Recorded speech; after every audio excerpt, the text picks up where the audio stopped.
Right, here we are back on Euro Truck Simulator on the harsh Russian map.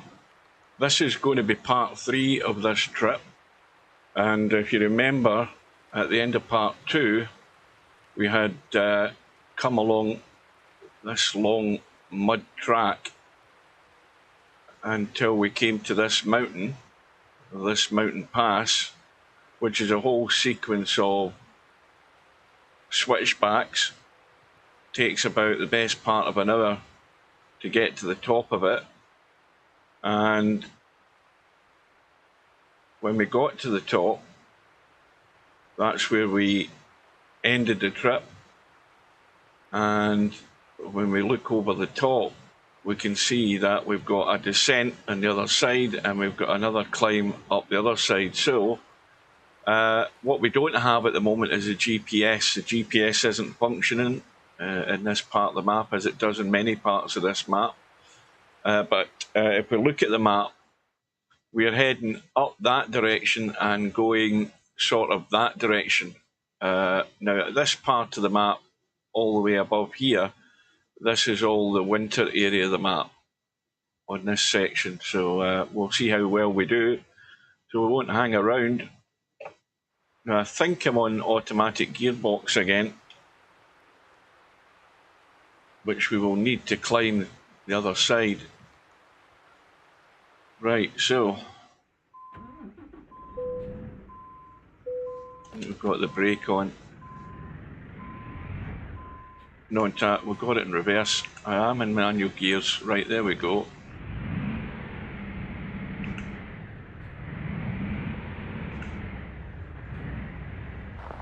We're going to have to take it easy going down this.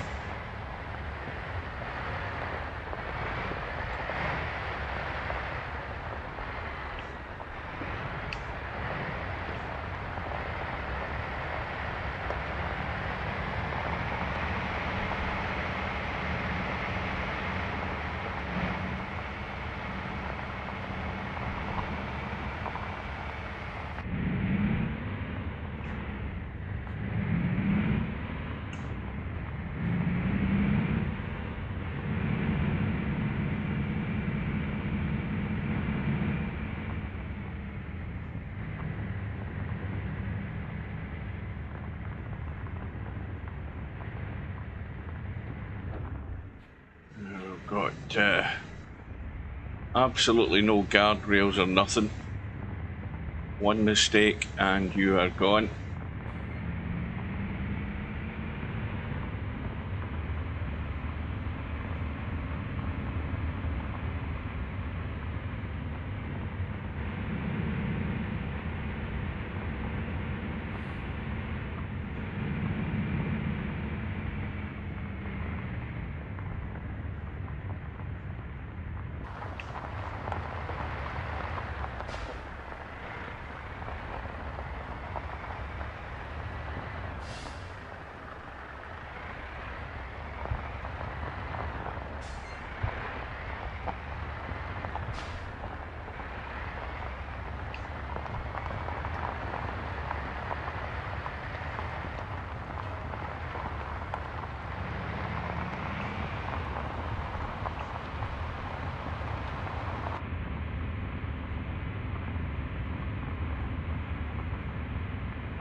No. That's why I'm doing my truck driving. I'm taking a break. Good afternoon to Coldest Pillow. So if Slim's around, he can do it. I'm not convinced that Damon's going to show up, but then again, I could be wrong. In fact, that's just reminded me what I need to do. Just hang on a second. I need to put my phone on because it saves me looking across at the second monitor.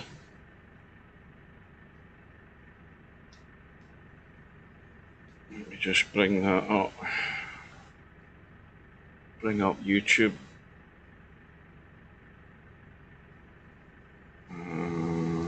New channel.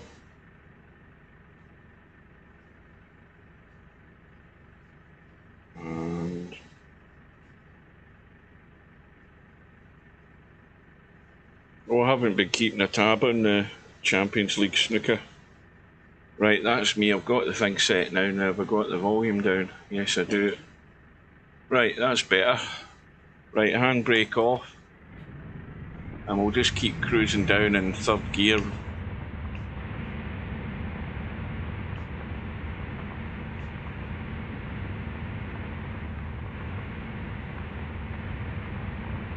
We'll get up to fourth.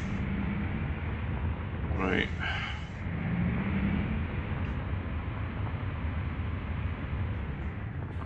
Right, this is tight. This is very tight. In fact, it's so tight we're almost off the road already. And again, when you press down in the stick, the horn works by accident. And well, that's the other problem with going up to fourth gear. You end up sort of stalling. Right, hang on. Back to third.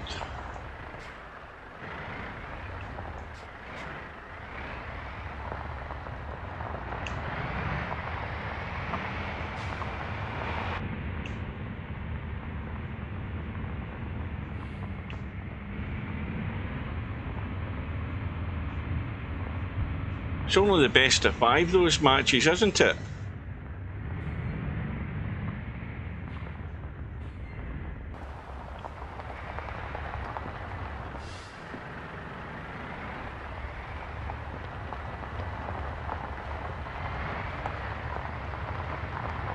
Look at how far we've still got to go. We're still at what, I don't know, is that like 300-400 feet?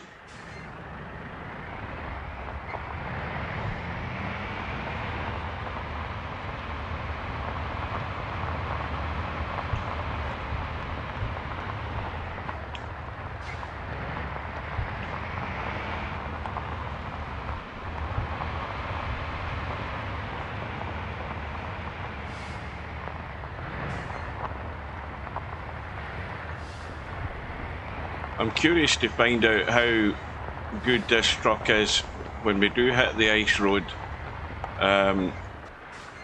If we are actually heading that far east. I'm not sure whether we are yet until I see the map again once the GPS is working, but I mean, this truck is very good on the muddy tracks, and it should be good on the tundra part of this map, although it doesn't prevent the truck from falling through the ice though.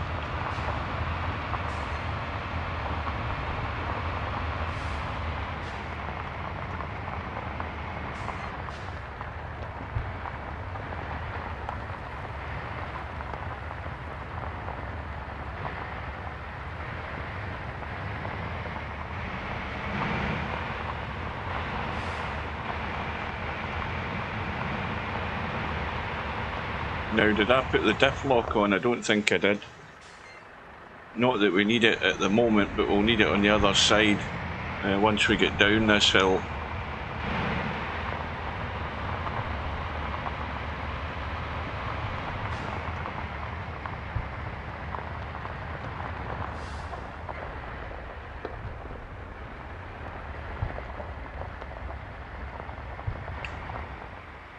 Oh. We've lost like 3 axles over the edge.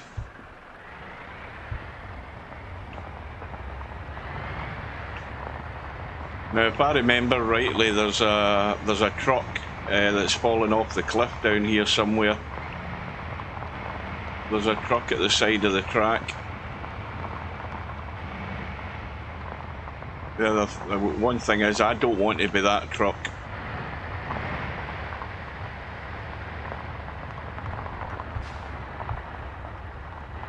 And of course, this is still not the craziest part of this map. The craziest part, or the craziest track to try and drive a truck is the part of the map that's set in Bolivia, I think it is. Even though it's meant to be a Russian map, there is a part of it set in Bolivia where Goba, the map maker, has made his own death road, and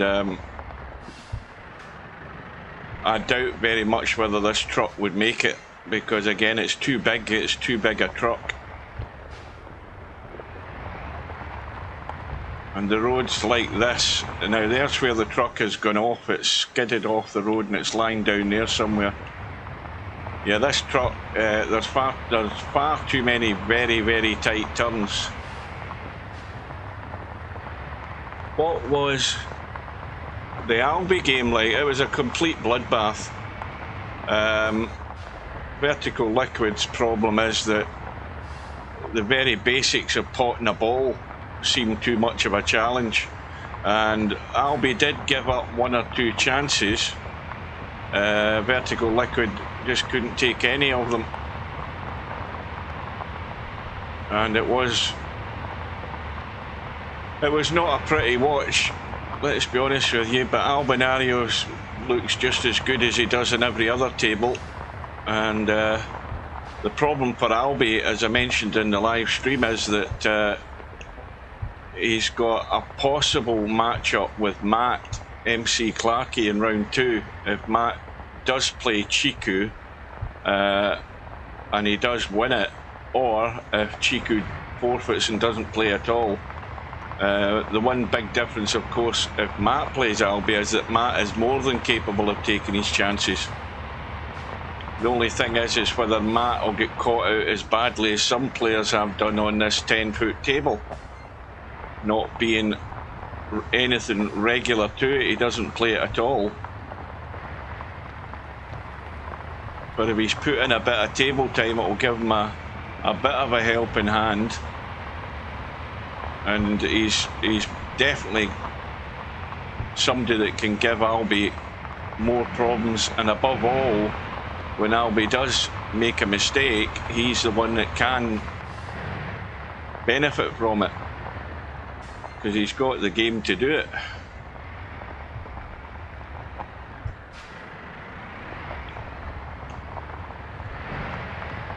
Well, on and on and on and on we go.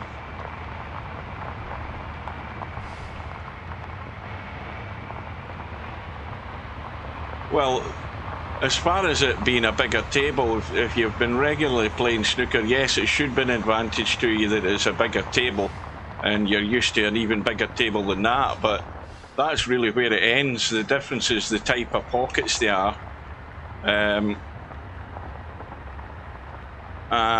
the physics are different in terms of how the balls are on the pool table to how they are on the snooker table. Oh, there's a disaster. We are gone. That's what happens when you're distracted. I'm going. Bye bye. Oh, that's a shortcut. Oh, look at the truck bouncing off.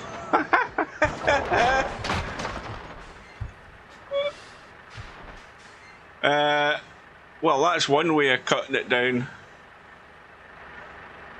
Now, if I didn't have the developer mode on, that's the game over, because there's no way you can right the truck. So, where are we? We're going down that way. Let's see if we can get in a little flat bit or a flattish bit. Right. There we go. No harm done.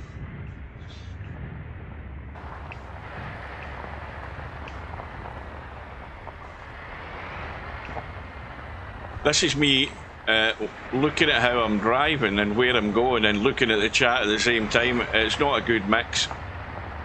You do tend, and if you just miss a turn slightly, you end up, you know, the whole weight of the truck goes over the edge just like it did there, and it pulls the rest of the trailer and everything with it. Well, all it did was save a bit of time. We missed a couple of switchbacks. Right, this is tight again.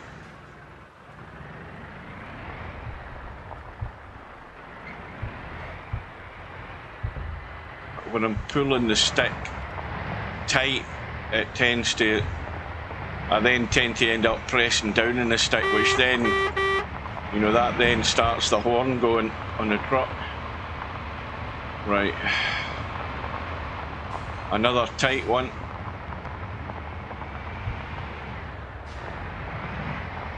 Now this looks actually steeper, you know, this switchback section that we've gone up, and now that we're coming down, the road is quite shallow. You know, it's not steep, it's quite shallow, but I think the other side, the problem is the road is actually, there's less switchbacks on it, so, but the problem then is it looks a lot steeper. So let's see. So we're now down. I'm keeping it in third gear, or second gear, is it? Right, we'll go up to third. And I don't know that the diff lock is on because I haven't had any alert yet. I'm going to press the button again and see if I can get the diff lock on. In fact, the other problem is there's not a symbol in the cab that tells you in the dashboard that the diff lock is on in this bloody truck, so I'm just guessing. Hopefully I get a pop-up telling me. Or if we get stuck on this climb, it will tell us to use the diff lock, which means that the diff lock isn't on.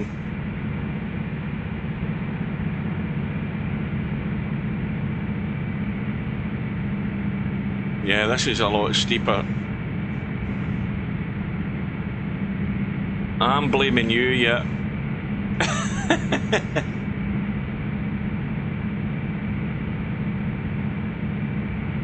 I wonder if we can go up to fourth.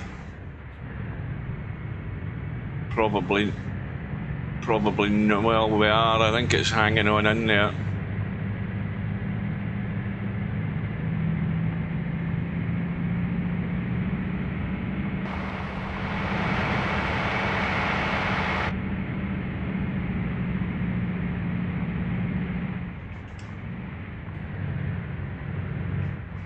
Yeah, this is a lot steeper.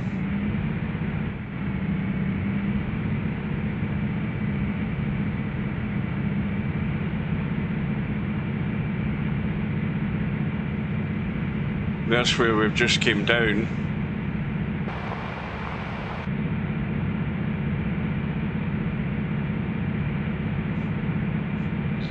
Right, there's still a bit of fun and games after we've done this section, because then we've then got the drive along the cliff to come, I believe. We've also, before that, I think we've got the drive across country where there is no road at all, and you've got to find your way through the woods, if I remember right. And then you've got to find the rickety bridge as well. We'll just keep it in second gear. That seems to be working. We won't get any more ambitious than that.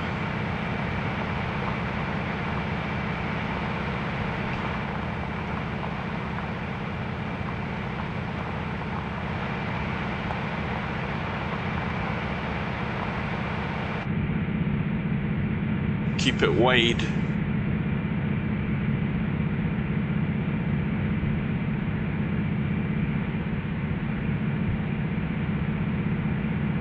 Well, the diff lock must be on, or we wouldn't be able to climb this. Yeah, I must have it on.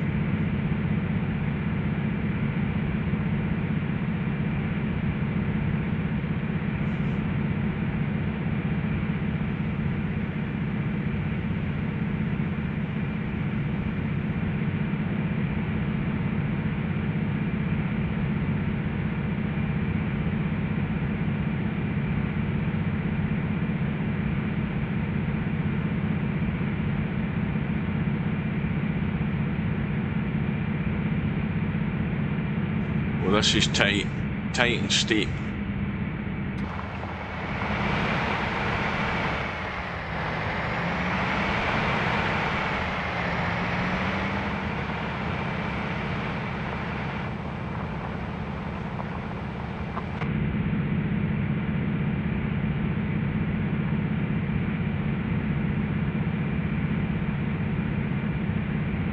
Well, this looks worse.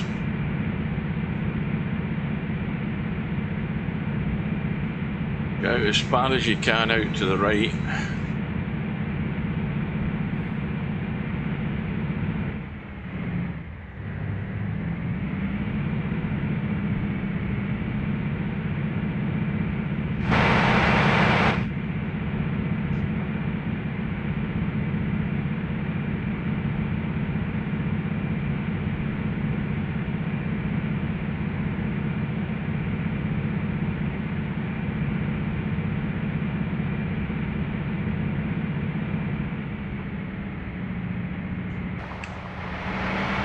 Right, these posts are going to have to get knocked down. Uh-oh, uh-oh, uh-oh. Let's just slide back. Let gravity do its bit. There's another wrecked truck.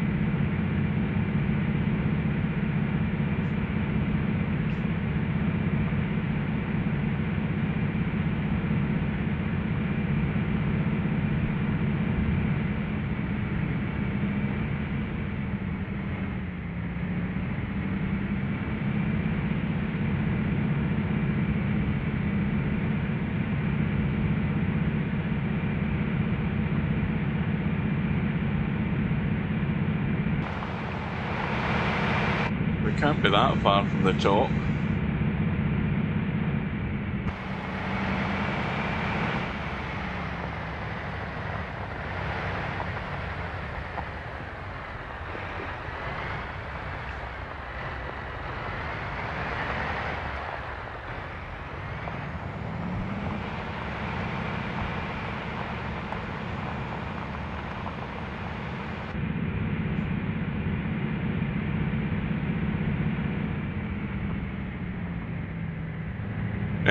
Albie was actually braking from a lot further to the right, and it was successful for a little spell, and then he came up with a number of dry brakes. But early on he didn't change his brake really. He always kept braking from the right, but he wasn't going narrow, he was going wide, and he got a bit of success early on, and then it sort of deserted him. I think he was, put it this way, he was more successful than he was failing in the dry brake department. Probably than most players so far.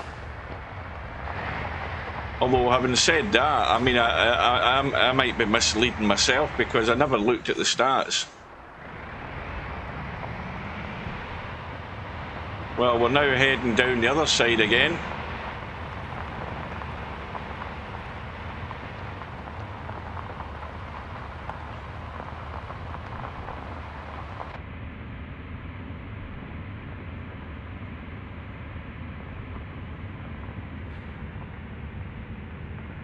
Nice and gentle. This is again very tight. Very tight.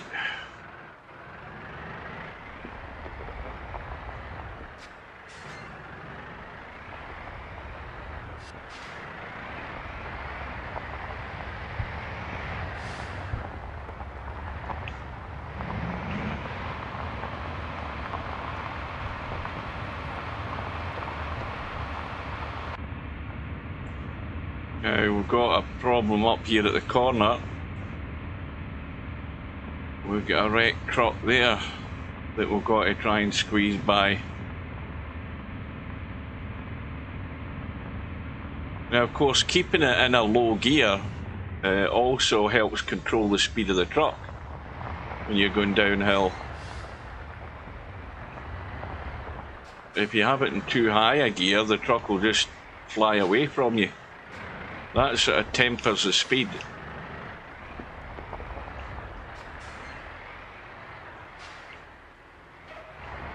Now there's the road out there, that's the way. In fact, there's another climb up, I think, as well, out the other side. So you've got, I think, a sequence of 3 climbs and descents to get through this area, all of which take time because you can't fly at it. You know, you can't go 100 miles an hour through this.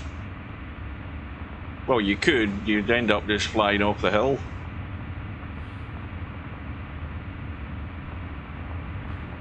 Right.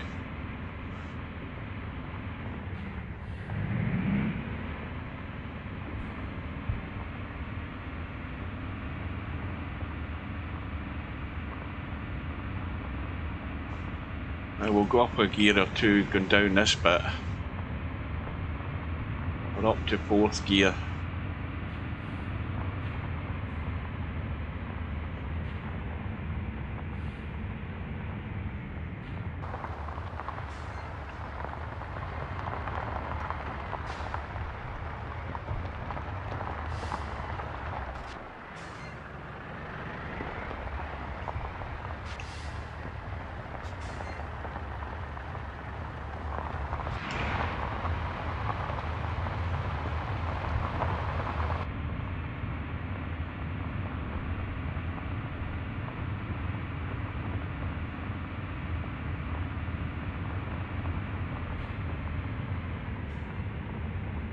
Yes, I am. This is me into part 3 of this trip. We're on our 2nd descent. Oh, right, there we go. Let's get the turn going. Now you see 4th gear's too high to get the truck moving again. So we'll use a little bit of help of gravity.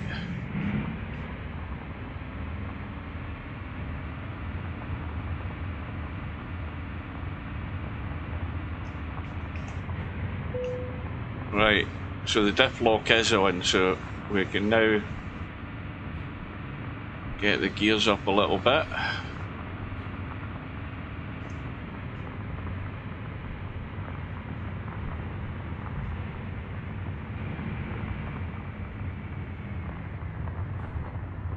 Now I think there's a truck hidden here somewhere. Yes, there is. There it is there. Just to catch you out. Right, now we need to go down the gears.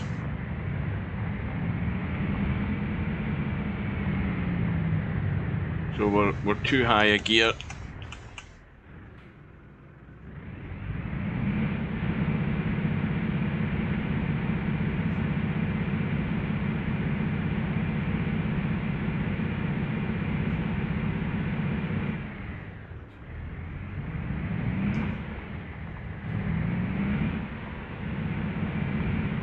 We'll keep it in 2nd gear.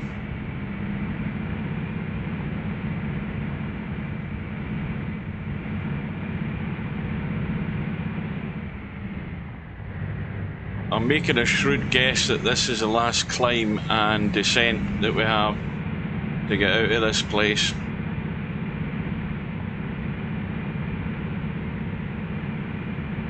I didn't really have a lunch. I actually had, what did I have? I had rolling sausages with tomato sauce, well, spicy tomato sauce this time. And then I had 2 yum yums and a cup of coffee. So just a sort of light lunch I had. Because I've got breaded chicken fillets to have later on, which we'll probably have with beans and maybe a couple of buttered slices of bread to go with it. Right, let's go up a gear again.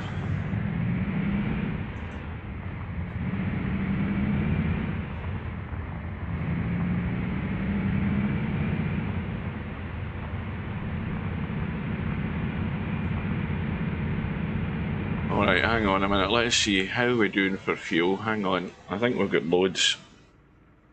We've got 459 gallons of fuel, which is a range of 4,000 miles, so we've no problem with fuel. None whatsoever.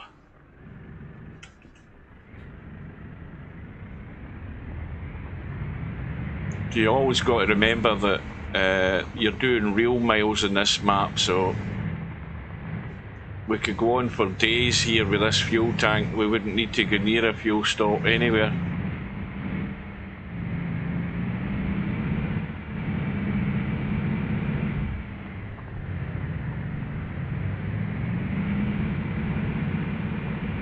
Right, we're going up in third gear now. Again, that's looking back at one of the mountains that we've gone over, or the second mountain that we went over. This is the third.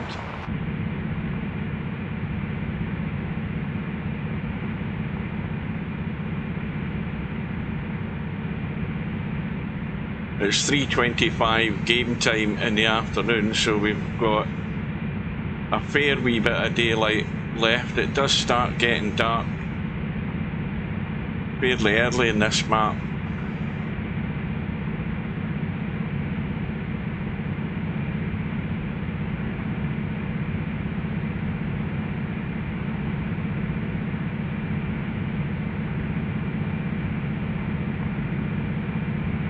But for anybody that's watching who hasn't seen the cliff drive, there's a problem for this truck, and I'll tell you what it is. The cliff drive that we have to do, let me just show you. If you look at this truck, you've got to remember, first of all, this isn't an ordinary truck. This is a truck that doesn't come with Euro Truck Simulator, and neither does that trailer. Both of these are mods, and the first thing about the trailer is, and I'll put the handbrake on just in case, is that the trailer has been modified. So let me just speed down the camera, that's better. The trailer's been modified so that you've got a much higher wheelbase. You can see that this is an off-road axles that are on this trailer. So the trailer's lifted higher off the road for the muddy roads that you get on this map, and rocky roads and stuff like that. And also it raises the level of the trailer to the level of the truck. This truck, with these tyres and this wheel setup, cannot connect to a trailer in a normal way because it doesn't fit under a trailer. It fits under this one okay because this is a higher wheelbase. So these are both mods, and they are, well, not necessarily easy to find. I usually find this kind of stuff off the Russian mod sites. But anyway, handbrake off. Into the cab before we start sliding back, and on we go.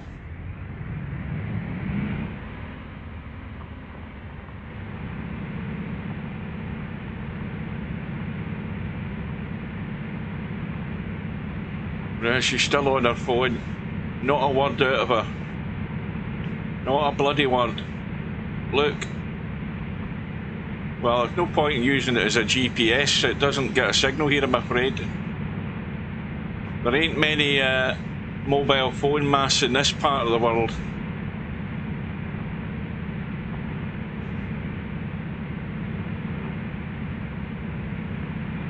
So, again, I'm checking back on my memory.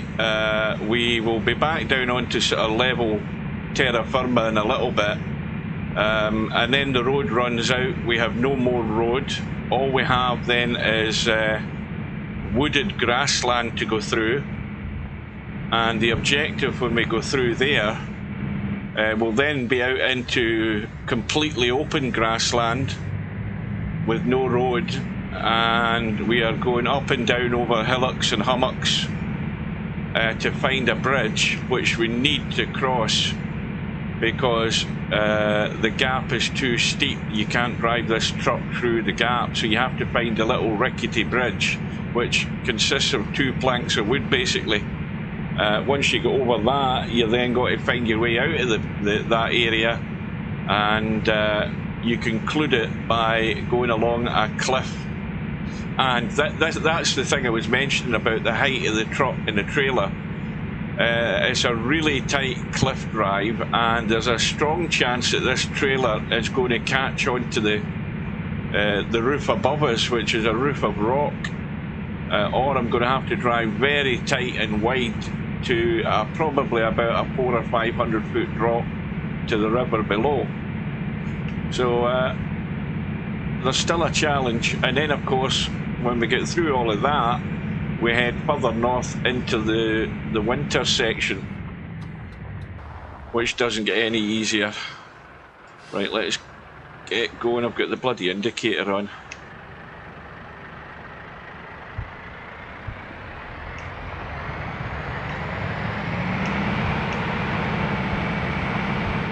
Well, I've still got maybe another couple of turns to go yet. I've got it on still, the bloody indicator. There we are, that's it all.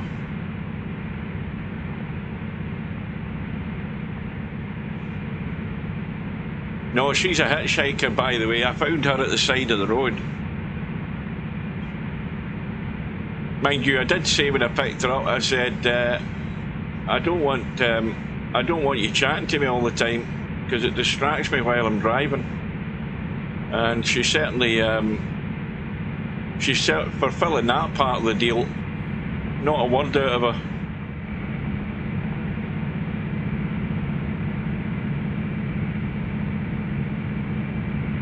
Right, I think we're almost there. And no doubt we've still got the drop on the other side.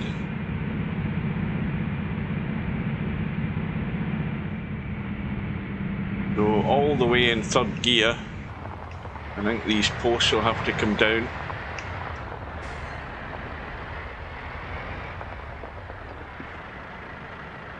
Or will we make it?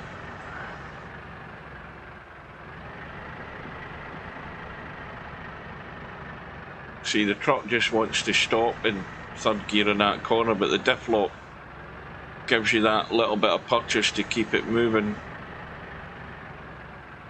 There goes the post on the inside.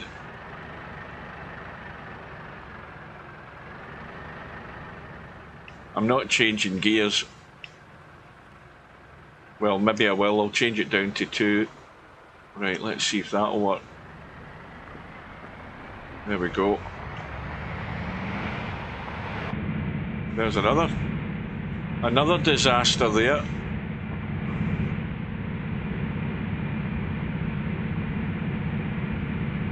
Ah, is it a descent or are we on the level ground? Maybe we're on the level ground. Ah, there you go. So my memory is bad. Right, so here we go.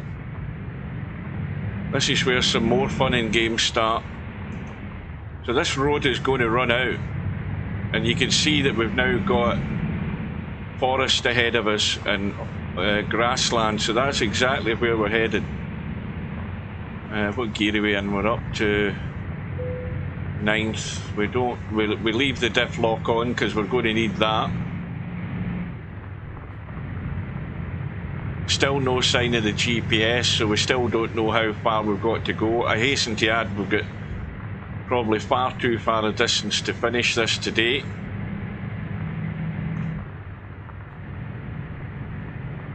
You can gun it through this, no problem. Suddenly, anybody who comes to this the first time along, they're driving along here thinking, oh, this is great, and then the next thing they know, there's no more track. Now you've just got to watch some of these trees. So again, there might be a truck just hidden behind one of these trees.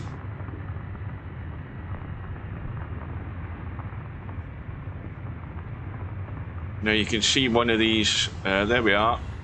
So now the road has disappeared. Now what do? Well, get the gears down a bit for a start.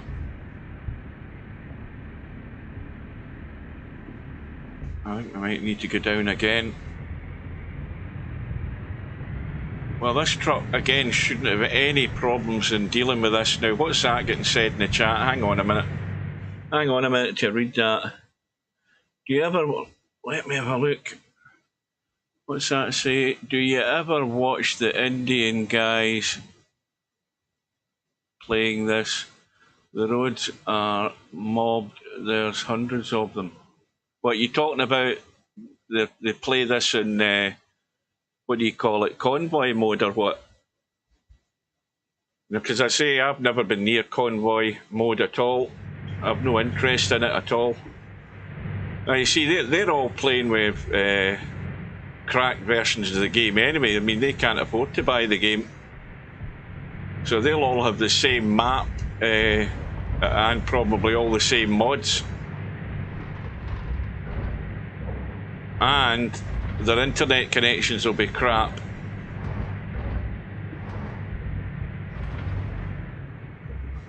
I've got the Grease DLC. No, I've got it. This is the only one. This is the only game I'm now updating now. The American Truck Simulator. I'm actually about probably at least 2, if not 3 DLCs behind now. American Truck Simulator, because I've decided that I don't really like it. I'll be honest with you. I don't like driving the American trucks. I just don't. Whenever I have used American Truck Simulator, the first thing I've done is get the American truck where it's got a flat nose at the front rather than a great big hood, which I find annoying. I just don't like them at all. And so my American Truck Simulator's lying dormant. I'll probably never be near it again. And this is the only one I'm keeping up to date. So like I say, we just follow your instincts here, because that's all you can do. You've got no guidance whatsoever. Now, I'll have to tell you, I have done this in darkness before, which was a mistake I made many years ago. I ended up here in the middle of the night and having absolutely no clue where I was going and got totally lost. I ended up driving up a dead end and had to give up.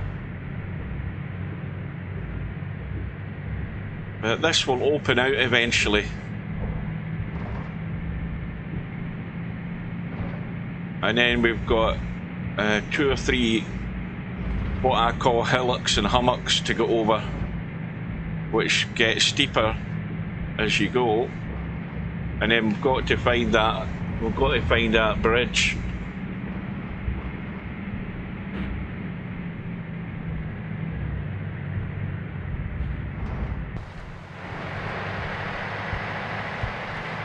Yeah, this is just gliding over the bumps. As I said, this is a bit like driving a tank. It's like having a track underneath you rather than wheels, because these axles really do the job. Now you can see on the GPS at the top of the screen, you can see the little triangle, which is my truck, but on the right hand side of the GPS map you can see that there's a false road, which is the thing that confuses the GPS. The GPS doesn't work in a lot of parts of this map because of all the false roads that he's built underneath the map that you don't see, and that's why the GPS fails to work in a lot of areas, where you have to then use common sense to find your way around and also read the road signs.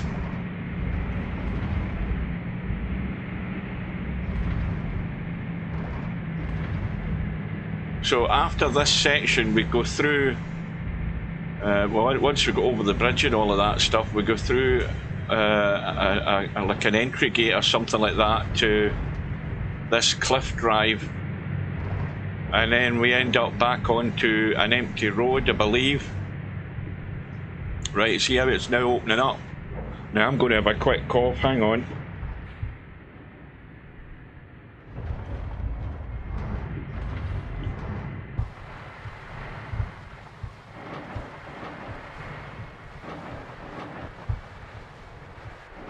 Now I'm confused, because I don't remember it being as tight as this. Hang on a second. Have I taken the wrong turn already?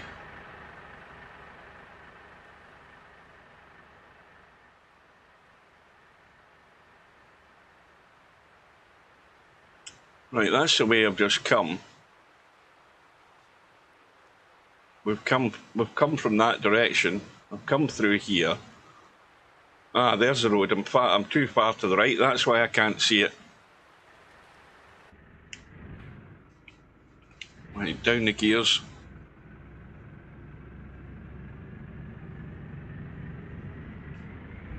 Well, I call it a road, it's just a gap in the trees. Now you see what I mean about trying to do this in darkness. It's a complete joke. Because then you can't see anything other than what's in front of you.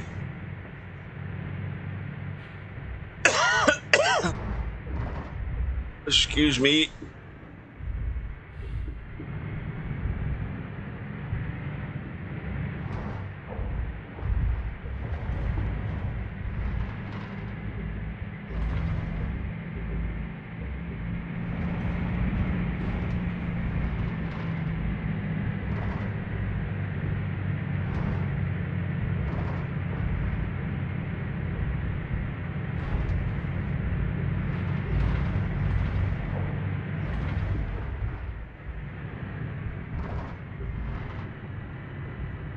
Right, so there's a truck.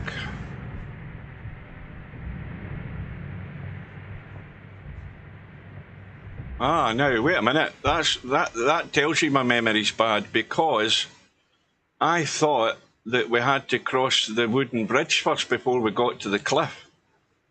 So that now means that when we get through this part, we then end up back onto the grass. You see, my memory's so bad that I had anticipated that we have to go through the little wooden bridge first, but no, we don't.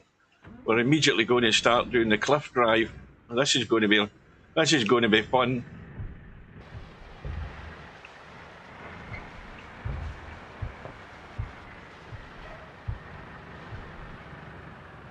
All right, we need to get right down the gears, or we ain't going to make the climb.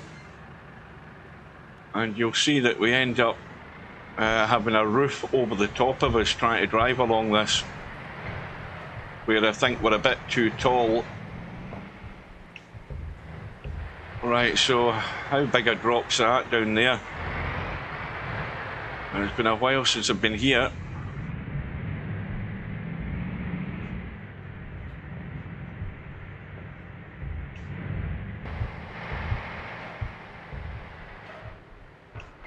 Now this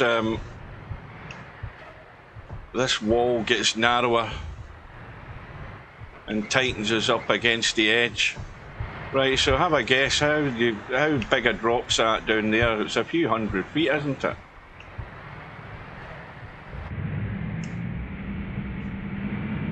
But this will be certainly the quickest I think I've driven through here, because the truck just glides over these bumps. So we don't want to get carried away, or we end up looking a proper numpty. I've never fell off the edge of this cliff in the times that I've been here in the past. I've never done that. But I don't think I've came here with a trailer as tall as this though, which, as I said, could add to the problems in actually getting through here.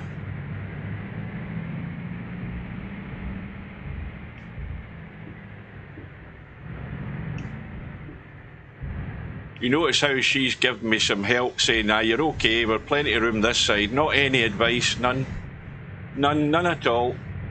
Still trying to get a phone signal, and she's got no chance of getting that.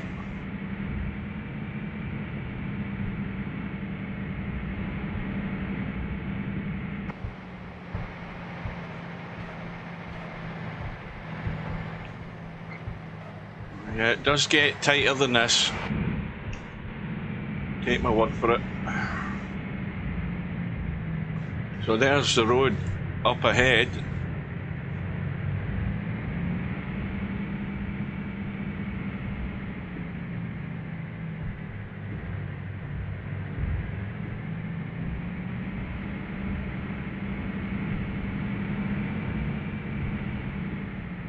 Now it's getting a bit narrower.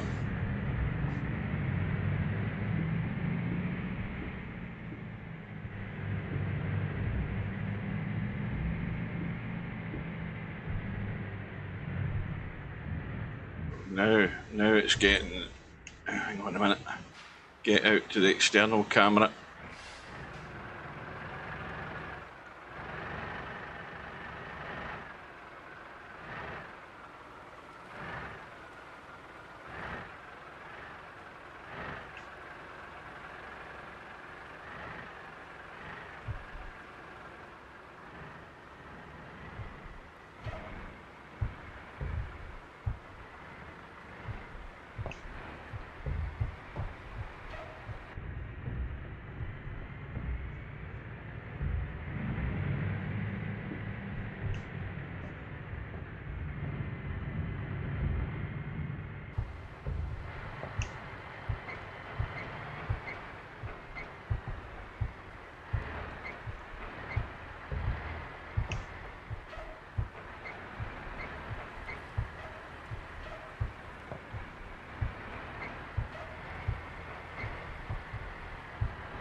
I think that's one of the overhangs that worried me, but we've made that no problem.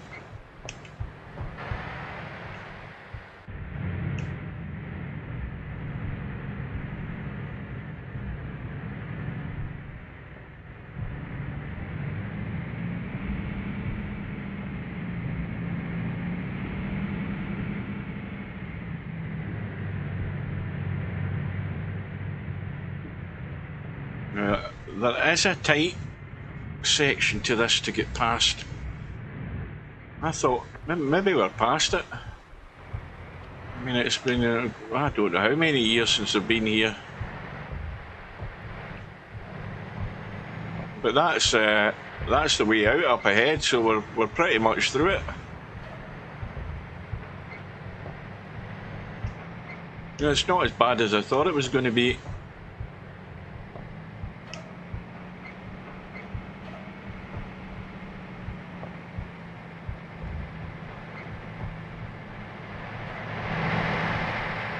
Now, one thing I thought in the past, let me just put the handbrake on. I always thought that there was a boat down here, but maybe I was imagining it. I used to think there was a boat down here somewhere, but maybe if there was, he took it away. But anyway, that's where we've come, along the cliff road. And we are almost out.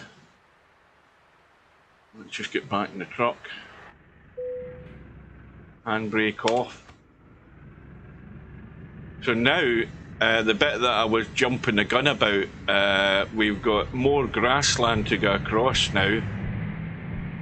And then we have to find that bridge.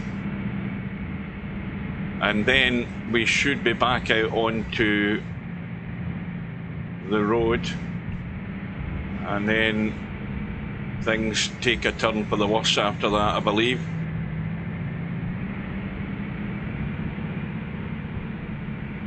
Right, so oh no, tell a lie again. I'm jumping the gun. I think we've got the cliff the other side now. Is that right? Yes. See, this shows you how long it's been since I've done this. We've got the cliff going the other way, and this is where it gets narrow. And there might be a boat down there. See, I forgot about that. There you go. There's the boat, or the ship. See, my memory's there, but it's just in completely the wrong order. So we've gone left side, now we've got right side of the cliff. And this is where we've got some nastier overhangs. I can definitely confirm that, because I do remember them. That's why I was thinking it was so easy.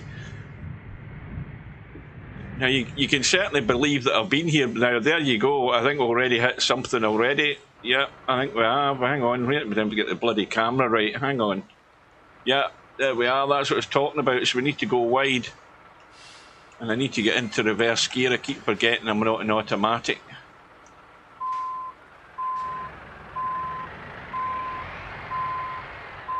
In fact, I wonder whether automatic will get us through this.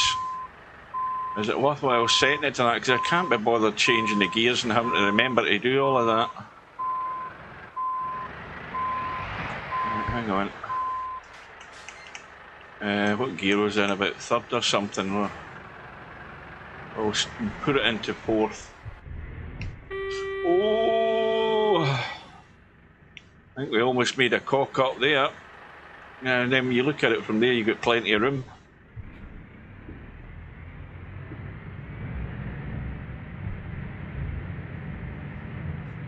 Yeah, this is a wee bit hairier than the other side.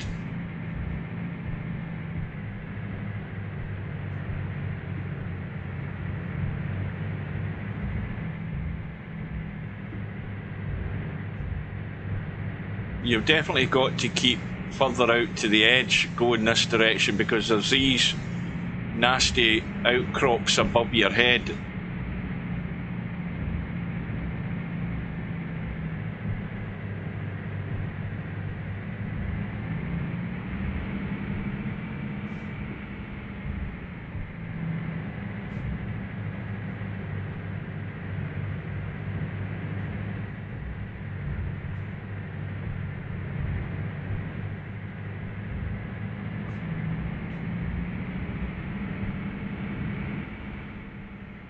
It looks like a bigger drop on this side than it is on the other side. That's a fair drop down there. Right, now it's getting a wee bit squeaky bum time. Let's get out.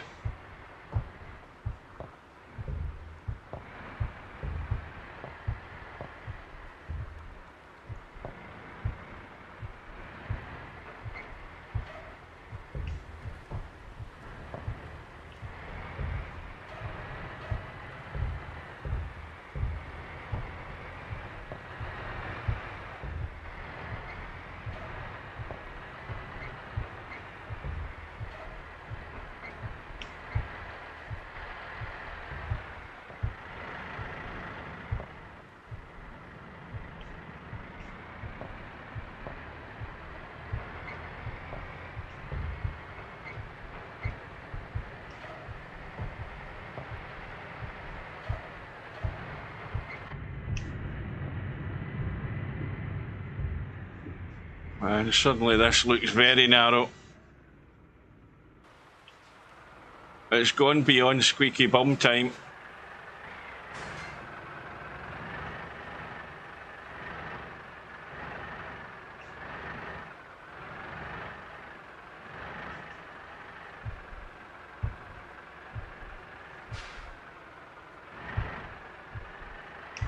And there's me thinking in the first section, this is a lot easier than I remember it. And I'd totally forgotten about this second half of it.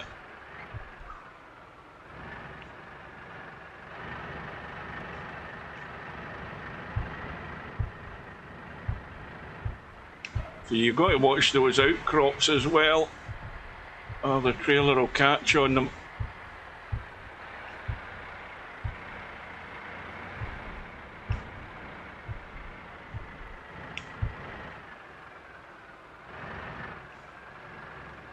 Well, there's a ship down below.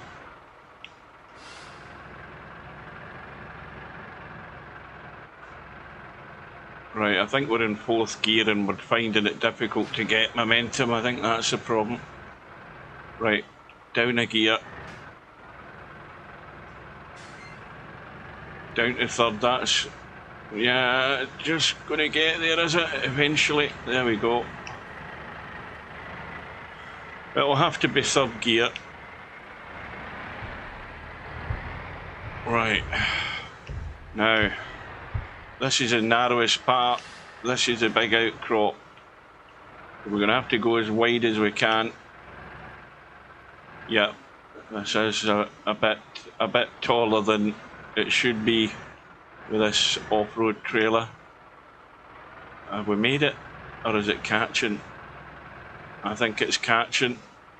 Yeah, I thought it would. Right.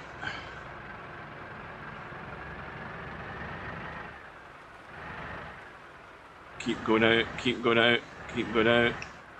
Be brave. Right.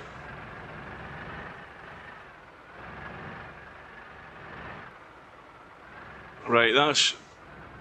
I think, as he says confidently, I think that's the worst of it. Getting past that part there.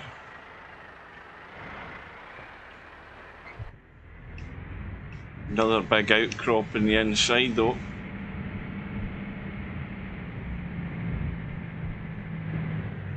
Well, this doesn't look that healthy either.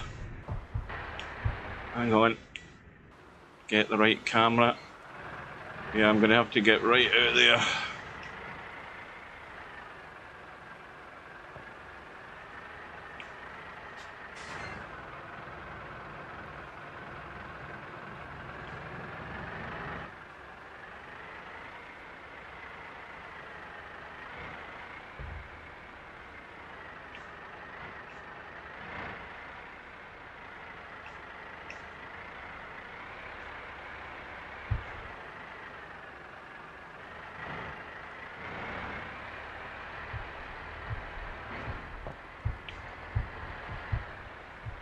Well, this is just barely wide enough for a truck and no more.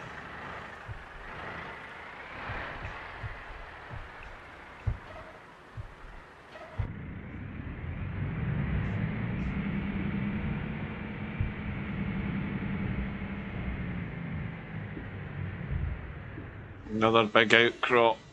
Right.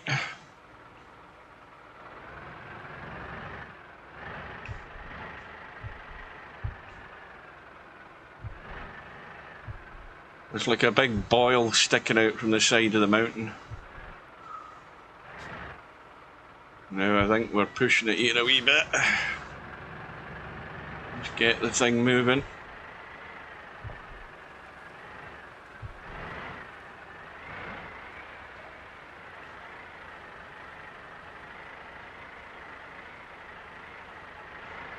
Oh, that's as narrow as it gets.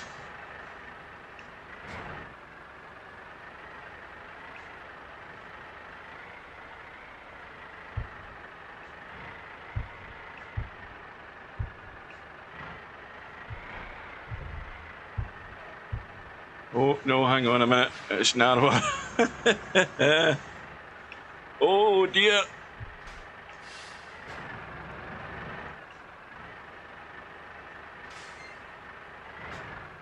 Don't forget that these are big, wide off-road wheels that are on it. It's taking up all the room. Oh, we need to get inside a bit.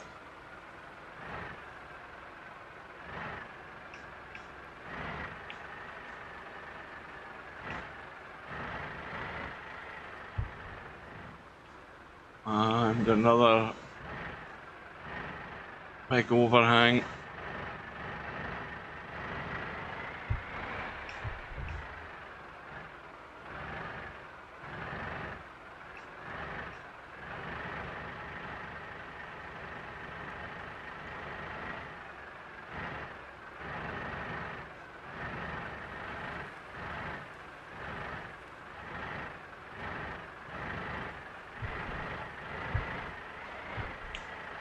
Uh-oh.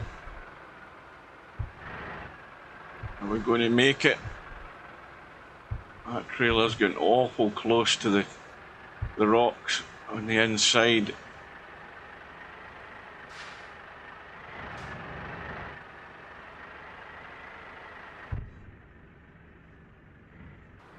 We're almost there.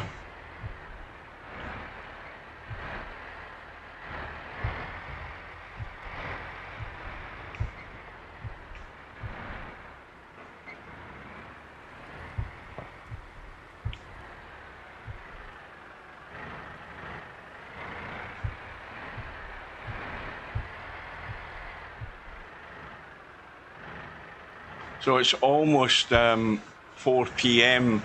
game time now, and I mean we've still got daylight, but there's just a sense that it wants to start getting dark. The light's just getting a little bit softer. Like I said, you never really want to drive in this map at night if you can help it. It'll always lead to disaster one way or another. You'll either go off the cliff here or go off the road somewhere or off a mountain. Well, I thought we were done, but not quite yet.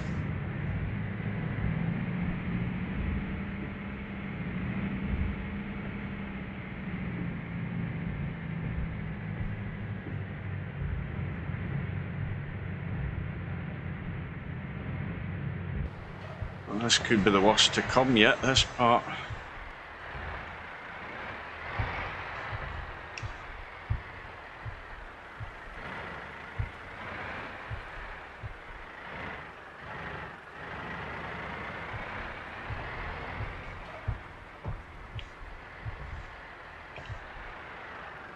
Oh, hang on a minute. Hang on a minute. Yeah, this is no good. Oof.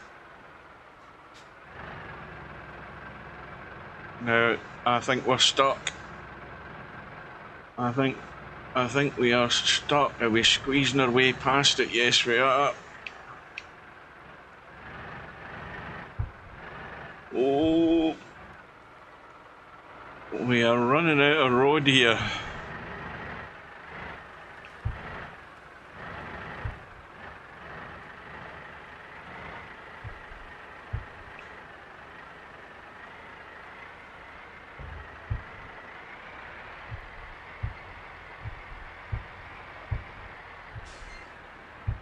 Gravity's taking course here because we're heading downhill a wee bit. Now uphill again, and right next to it, another stony outcrop. Yeah, it's a bit steep. The diff lock is trying to kick in. There we go.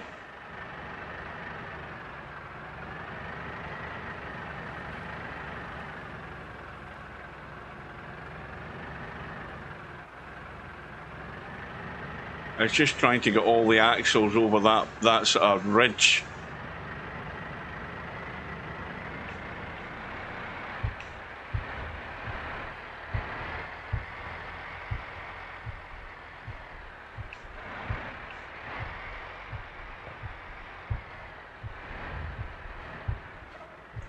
And there we go, back onto the grassland as I foretold once I realised where we were going. And are we going to make it? One more ridge to go over.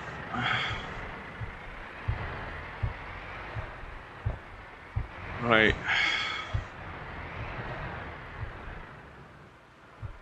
Don't tell me we're actually caught on that last corner, believe it or not.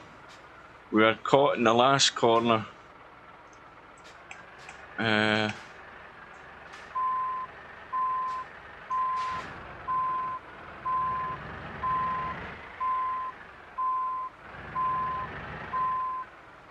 We need to go straight on and then turn. That's what we need to do. Hang on.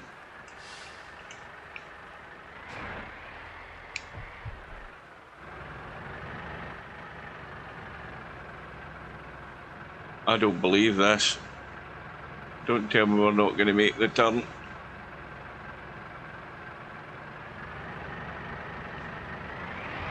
Ah, eventually. Right, so now we're back to where I thought we were going to be about 40 minutes ago.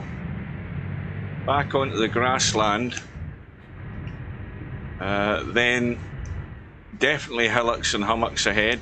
What the hell is this? Another truck. And then the wooden bridge. And then we should find... We'll be back onto the more solid terrain. Repair your truck there if you need to. Let's just go up the gears. Keep the diff lock on because we'll always need it.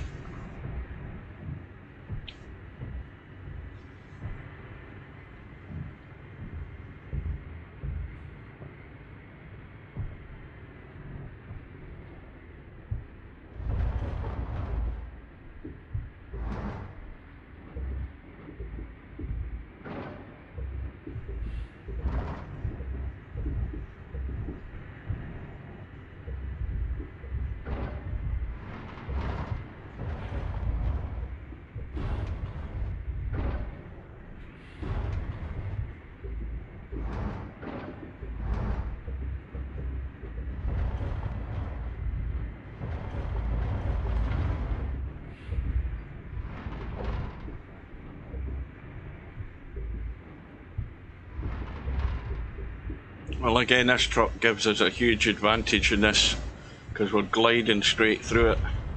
But now there's a problem because now we've got to make our way through this sort of meadow area where you've got hills up and down. And we will need the aid of the diff lock in a little bit. But if we can keep the momentum going and bounce our way up here, we might make our life easier doing it.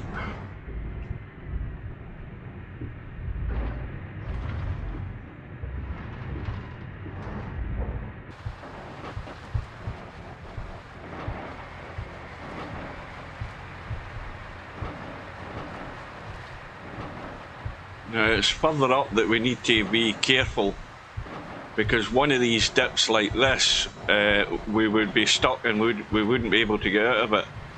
We need to use that bridge. And we need to get ready to go up and down the gears because we're doing a lot of this sort of stuff. But I think keeping up good momentum's a benefit to get you up the other side.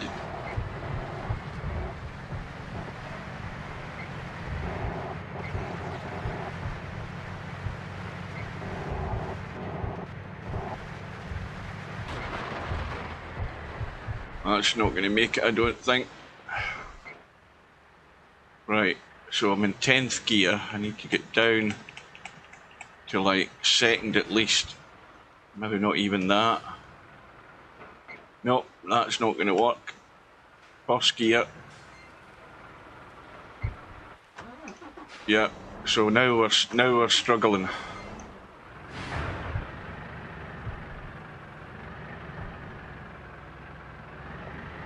Just need to be patient.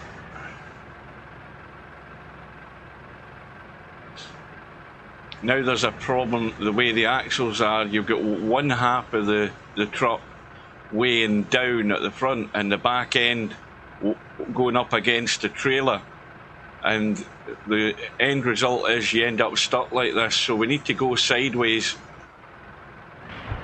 like that to compensate for it, and that'll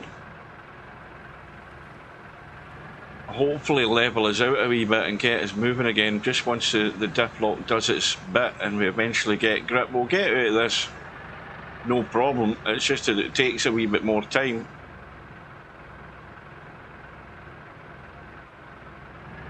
There we go, we'll get moving.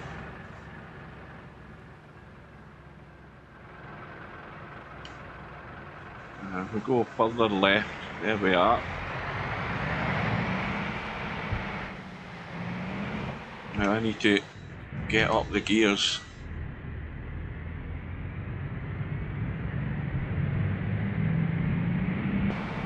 That's 4th gear just to get us going, but I think that'll be good enough for the time being. Right, up to 5th. See if we can build up some speed.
Didn't make it down the gears quick enough.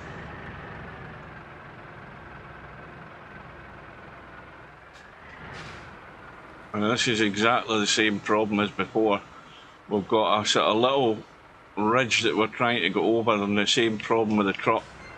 So let's go sideways a bit.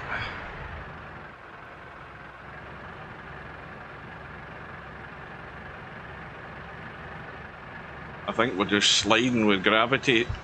We're sliding backwards as well.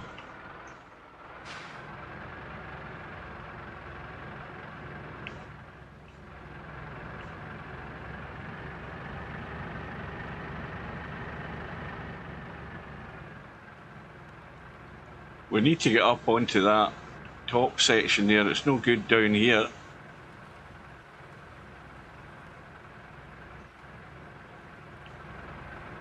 Now there's nothing happening. Let's straighten her up and see what happens. There we go.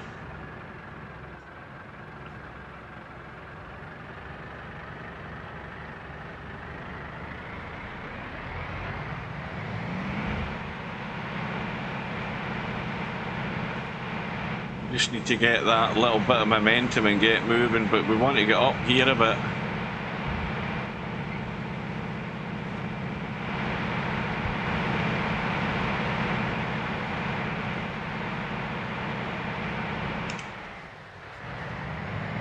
Are you going up a gear?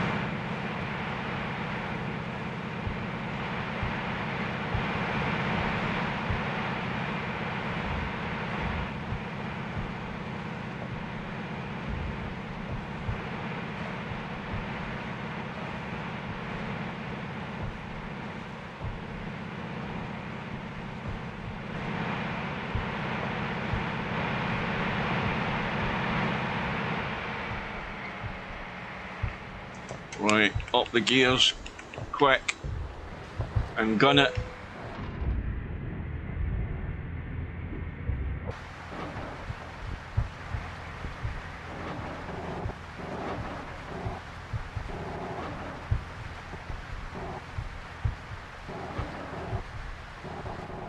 Oh!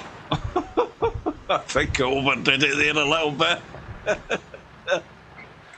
Oh dear.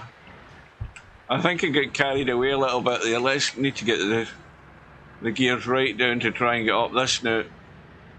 We're never going to get up in second gear, I don't think, are we? Well, we'll go down to first anyway, just in case. Right, we're not far from that bridge. Oh, there we are. Stalled again. Because once we cross that bridge, we should be sort of home and dry as far as driving across the grasslands go, where the back axles are trying to kick in.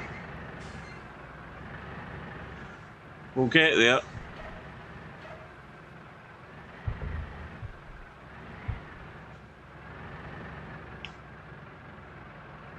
Yeah, I don't think we'll be flying down this side. I mean, look at this drop. This is just crazy.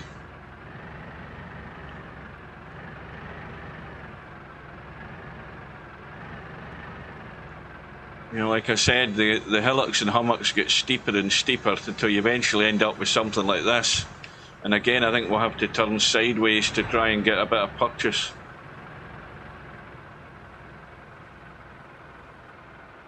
Oh, hang on, hang on.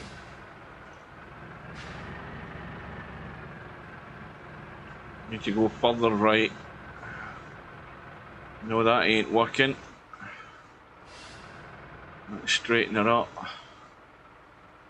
We'll turn against the hill and see if that helps us. It's trying. It's trying.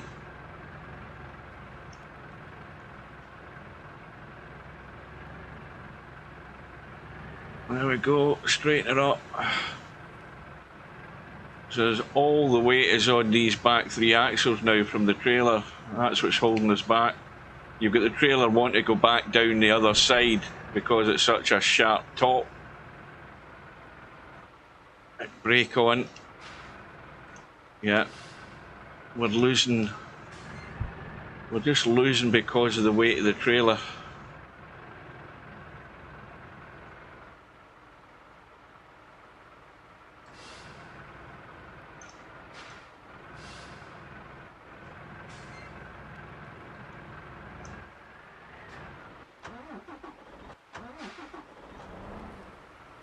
Hang on.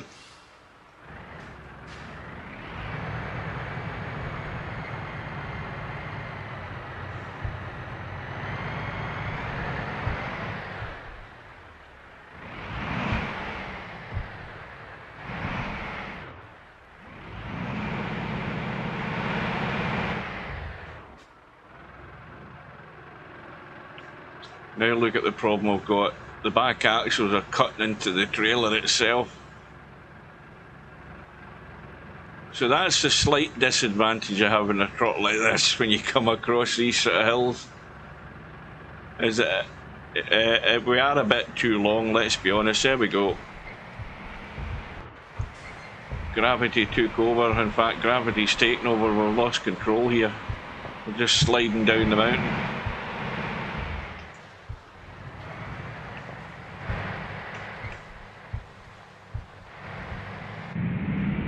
To the cab.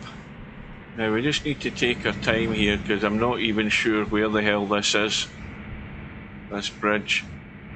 We might have to do another bit of climbing yet, I think. And round to the right, I believe.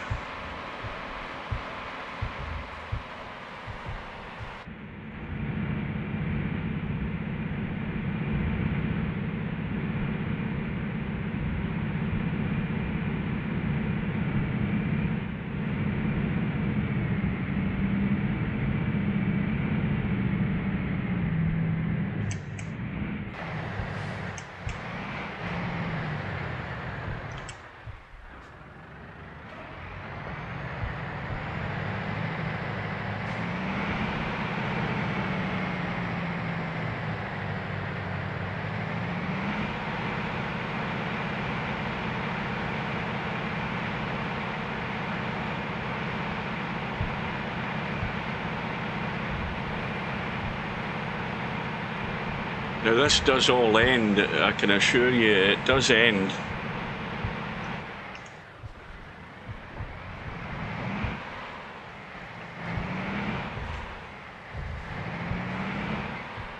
And we're still waiting on the GPS kicking in. Now I'm totally lost as to where we're going. Oh yeah, we're going that way. Yeah, this could be a problem.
Now this is a major problem.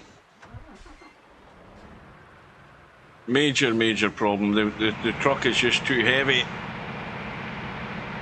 The truck and the trailer to get up this. I think we've met our match.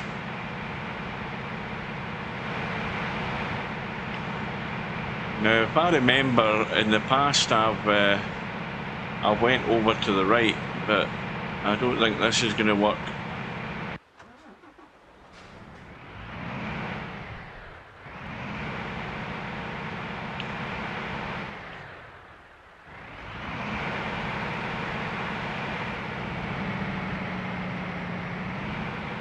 Yeah, we're sliding into the trees. I've driven through these trees before.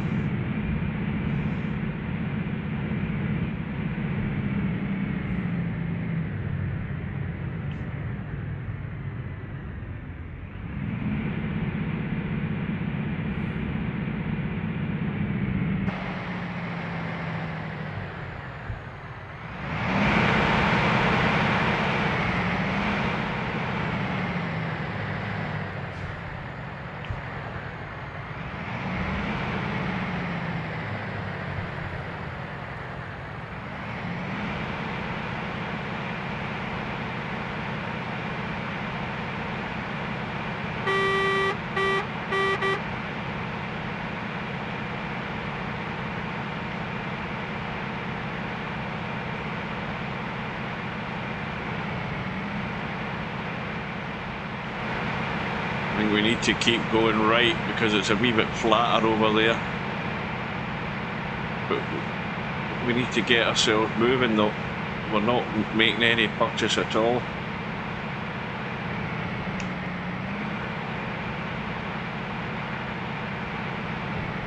There we go.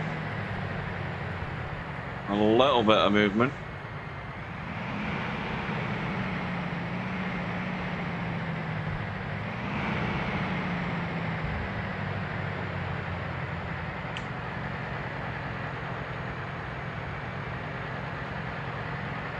Now, must admit, you would never have thought we'd go over that. Right, up the gears now. That's the climbing gears that we're using.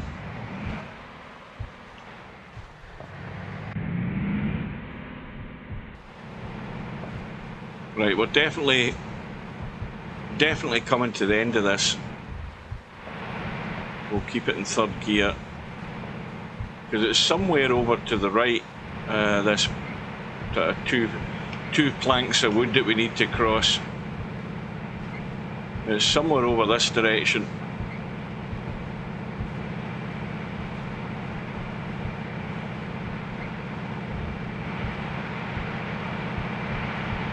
But it's further on up.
I'm going to have a quick drink.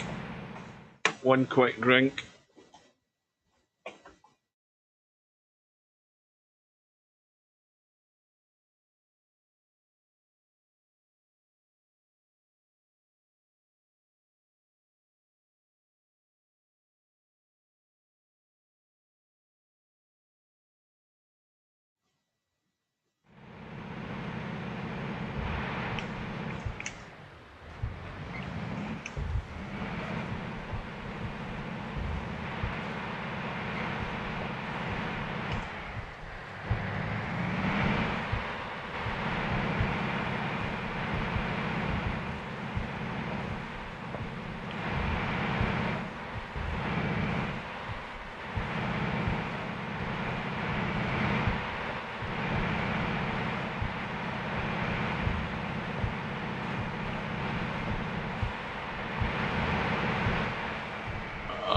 That's too steep.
Right, now there's a truck ahead.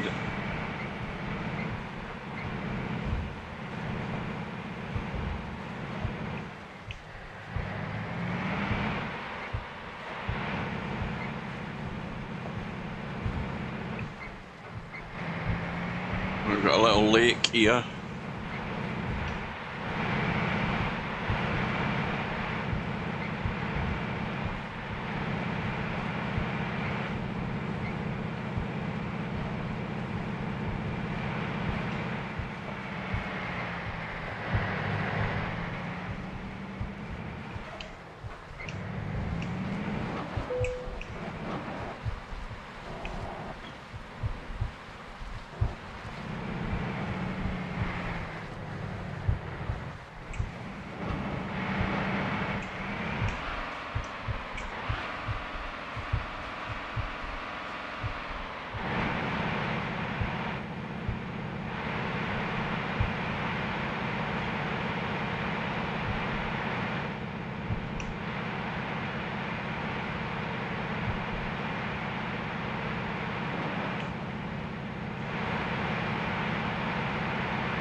There's the bridge.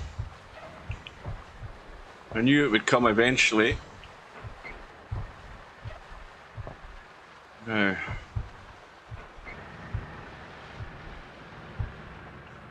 right, so we need to get the gears sorted out.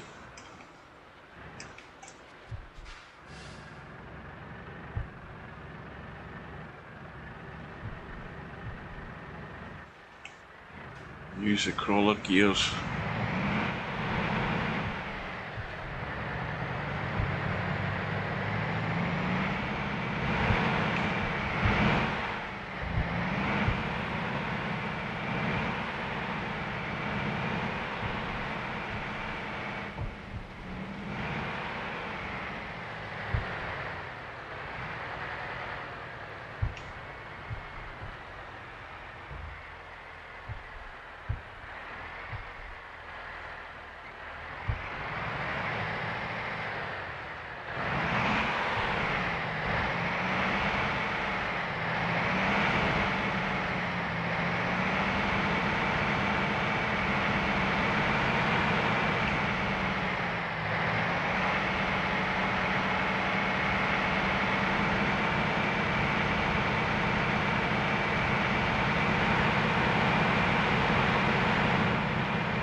Right, well that's us through most of it.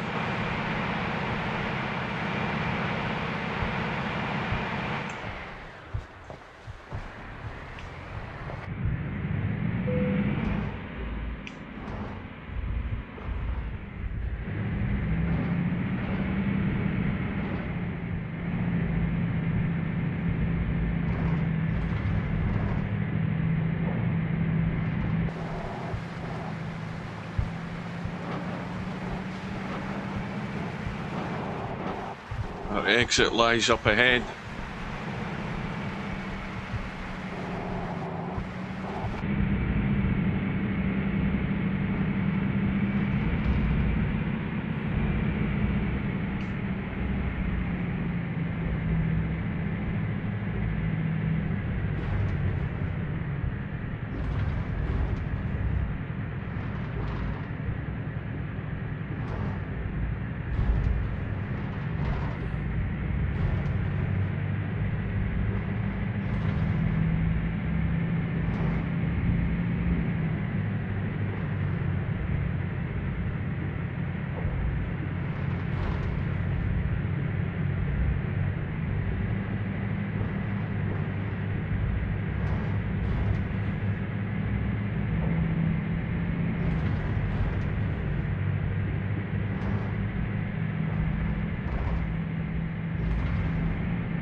This is the quickest I've ever gone through here, I can tell you that.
And there's the road.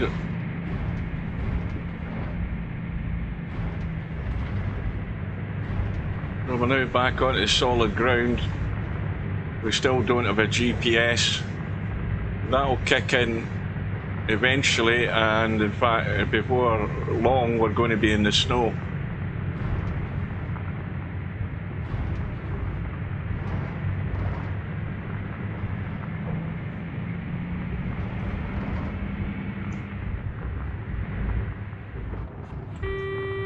Just taking that corner too tight. We're just getting carried away with the speed a bit too much there. A bit careless.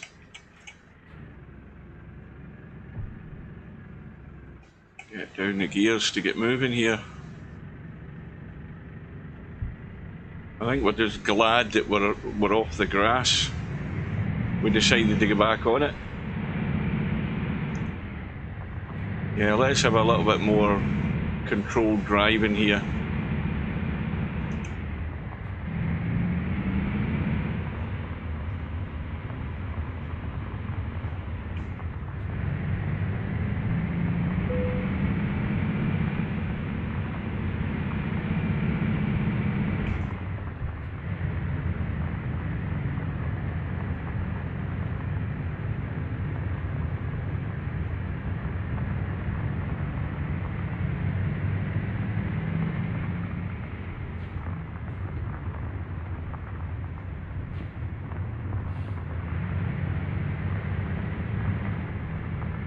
Oh, it doesn't matter what they're... I mean, see, that rating is probably just a standard overall rating because he doesn't play 10 ball.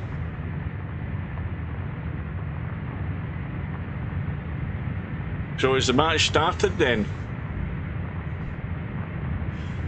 What time is it? It must have started now. I think it's like 4:45.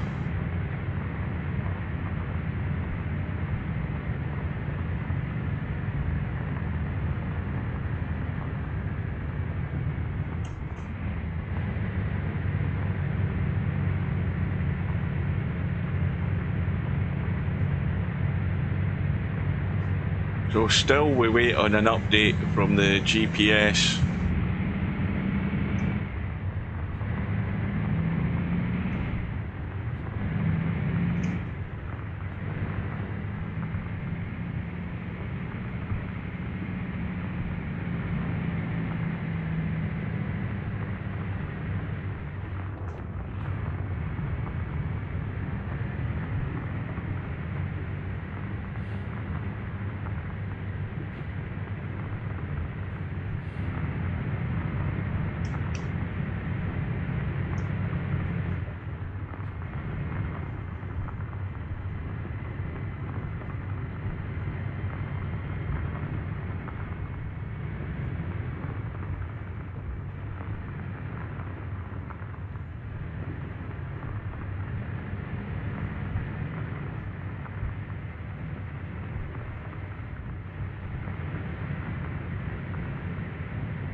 Right, well, get ready for winter time. It's coming. It's not far away.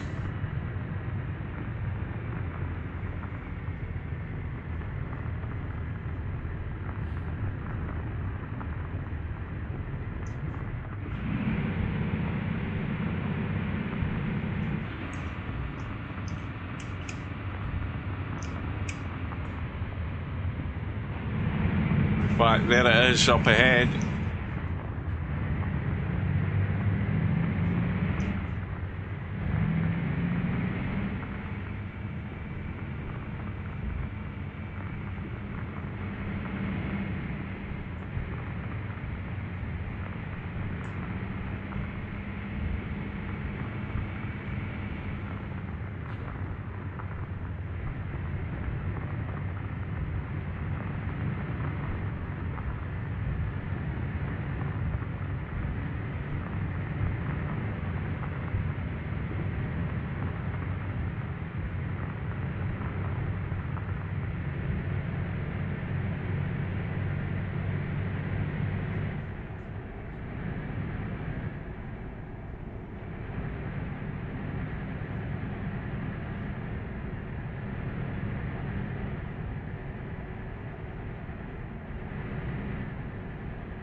Hang on a minute.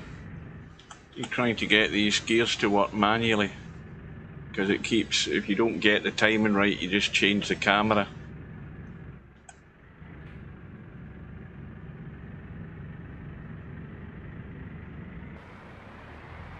Well, we weren't long in getting into winter mode.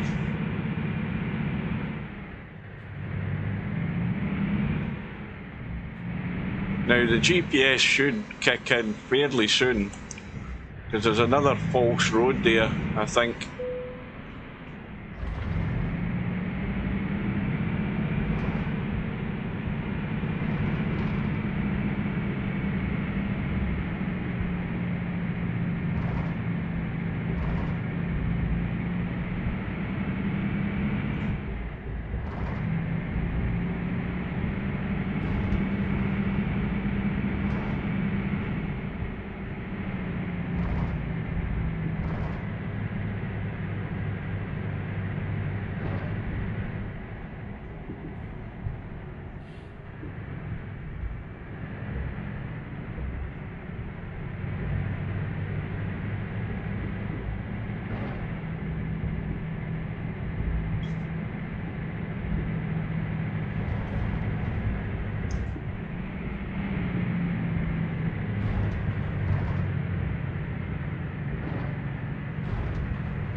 Well, it's been a long time since we've had any guidance as to how far we've still got to go, but I'm making a guess that we've still got round about 90 miles possibly to go. And my other guess is that most of that's going to be over ice.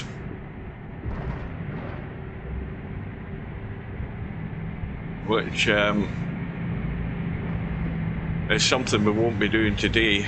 Our objective is to try and get to this road end and onto the main route that we should be taking, and we're still well off that yet. So we're making hay while the sun shines. No traffic in this part of the map. Just try and get through it as quickly as we can and eat up those miles.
Going a bit too fast.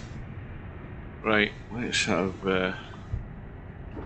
yeah, see, we've got that dummy road underneath the map there, but the GPS still isn't kicking in.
So game time, it's now just gone beyond 10 minutes to 5 in the afternoon.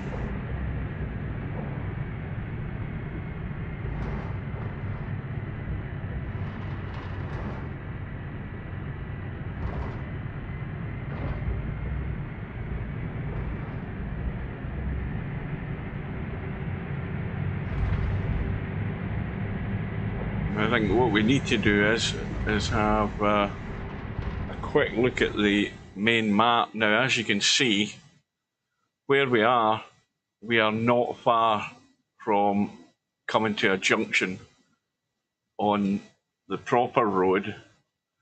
All of this road here is all false road. So at some point up here, we're going to find our way onto the main route again. And it's not that far away, probably about maybe another 10-15 miles by the look of it.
Not long to go now,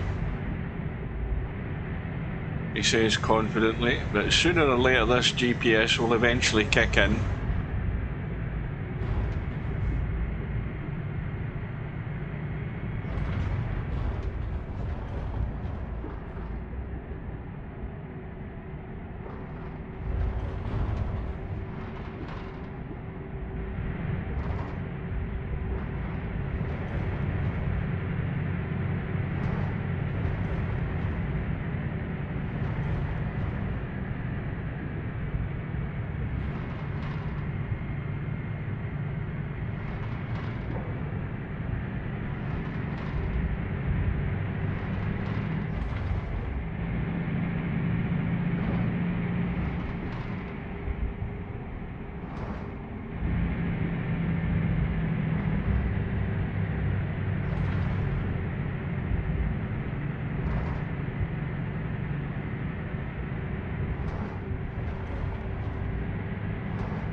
Uh-oh. Running up onto the snowbank.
We must be very close now.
And we're already under the ice. There you go.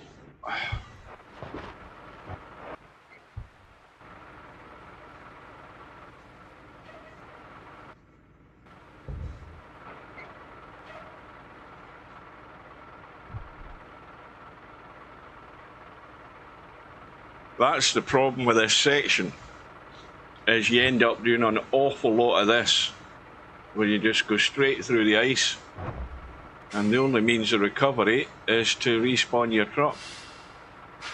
I think it's time that I switched it to automatic gearing to see if that'll just help us.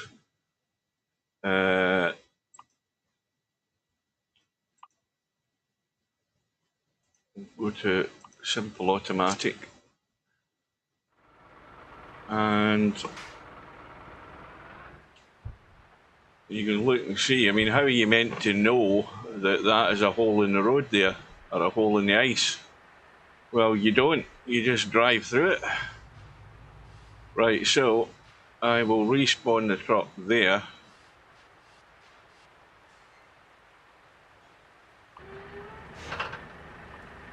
And we'll go in automatic. The automatic's absolutely no use for hills in this map. With this truck, you've got to go manual.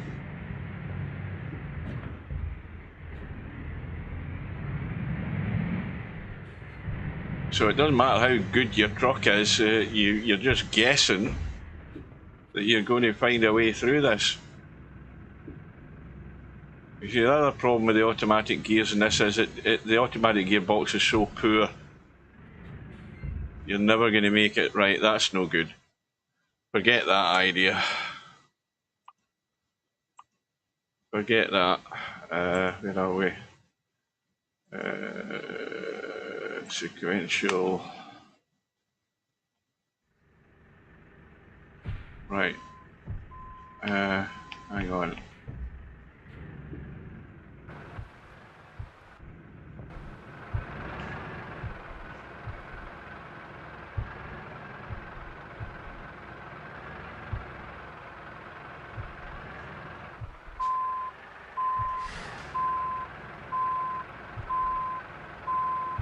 Yeah, I did an awful lot of this when I came here before and eventually just gave up.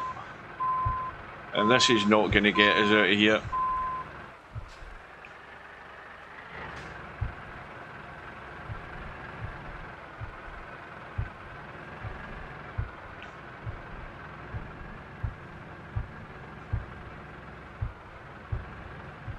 Well, the truck's trying to do its best, but it ain't getting any joy.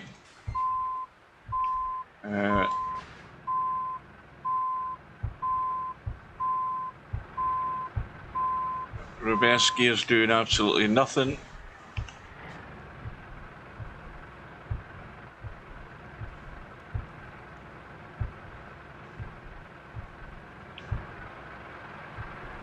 And the crawler gears are doing nothing either.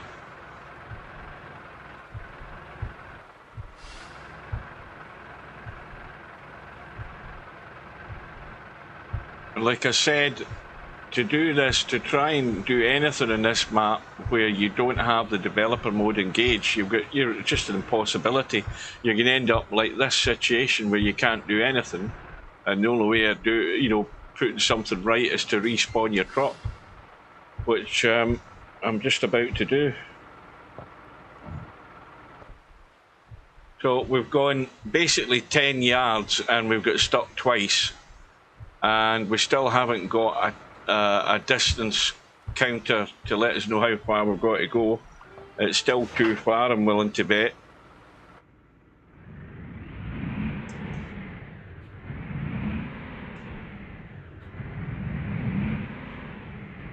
You've no way of telling where the holes in the ice are, but we're going to be back onto the road up here.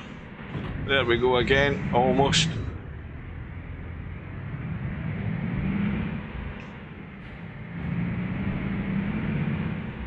Right, so now what we've just come across there is what an awful lot of this section of the map is. It's actually just tundra. There is no trees, it's just ice.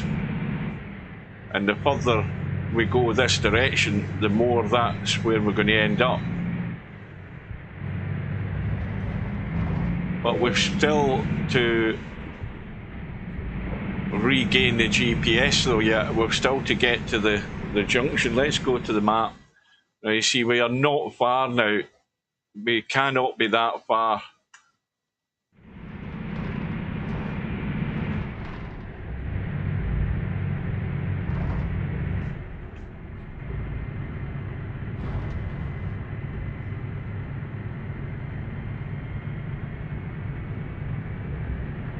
So it took us all of 10 minutes to get across that first little bit of ice. Crossing that lake or that river, whatever the hell it was.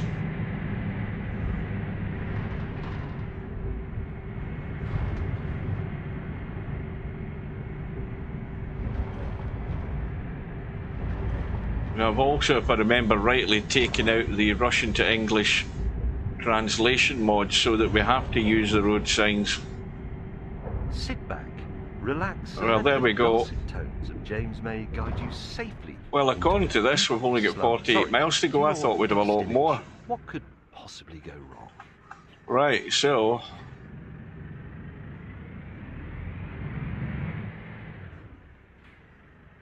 well, we're going right. That there takes you back to Magadan, going left, so that's not where we want to go. We want to go right, and we're looking at that Russian text there, like the one that says Okna.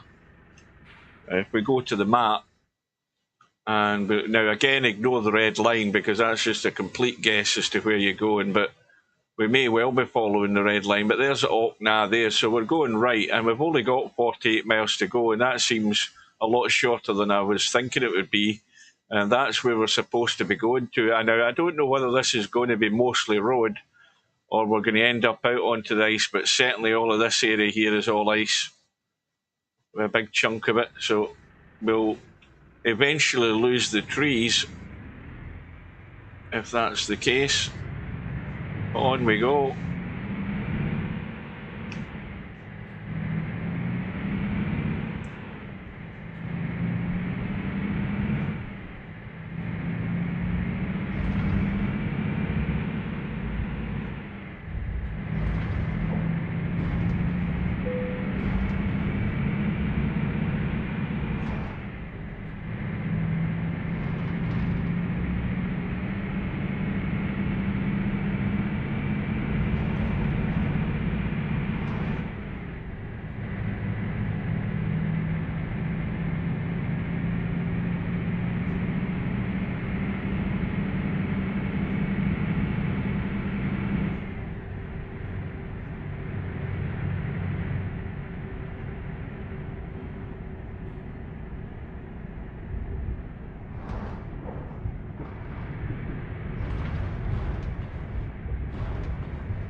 Oh, you've got hot plumes breaking the ice.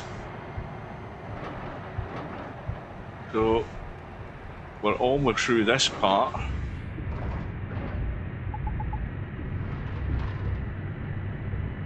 And of course we're now off the actual main route with the GPS. We're going to lose it and we'll pick it up from time to time.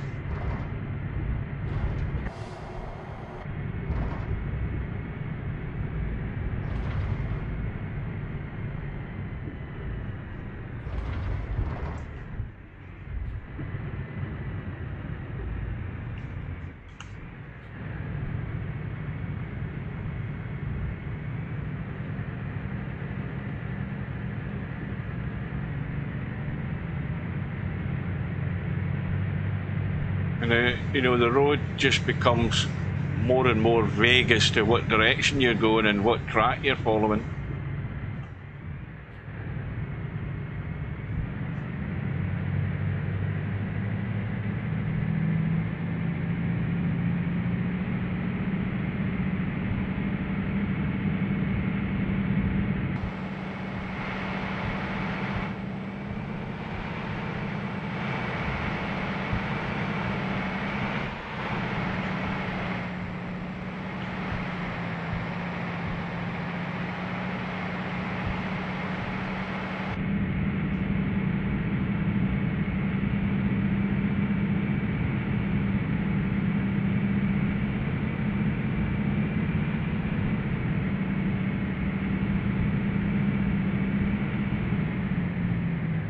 So the first town or village that we're going to come to is this Okna place.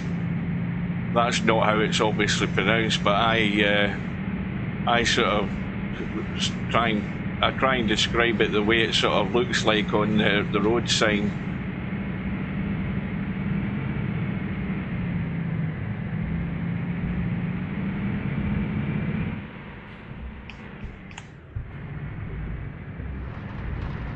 We don't want to be flying down here too fast because these bumps will throw us straight off the track. We'll end up just gliding through the air. But we've got a big drop coming here by the look of it.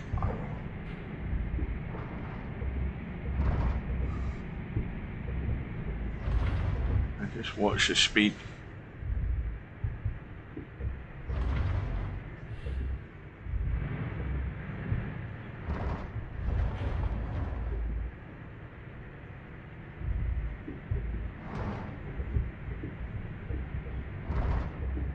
Well, the GPS is stuck, still telling us we've got 47 miles to go.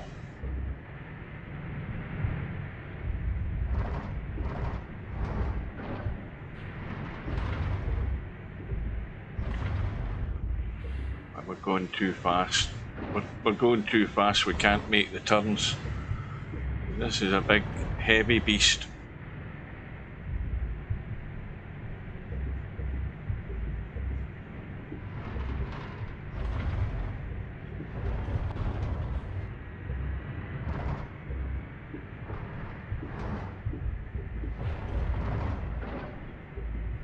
Now what have we got going on up here? We've got missing textures. That's the other problem with this map.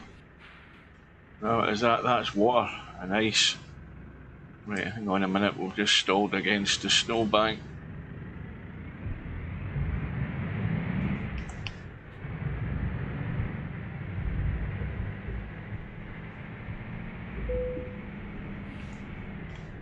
There's the bloody... missing the gear change again.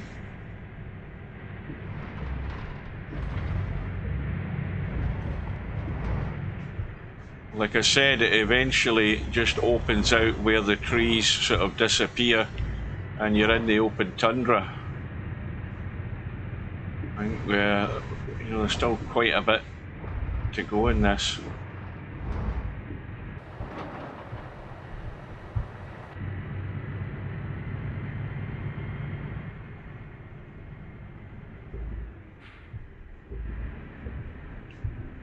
This is what you end up doing, driving on just a sort of track, trying to hope you don't go through the ice, but no doubt it'll happen.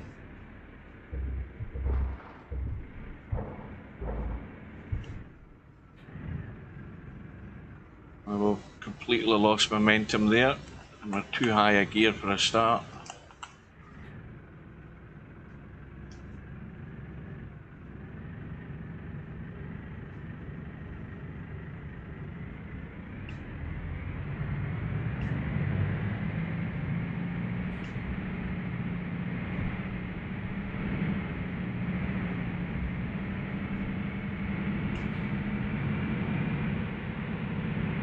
This is what you've got to do, just follow what you think looks like the track that you should be following, and just fingers crossed you don't fall through.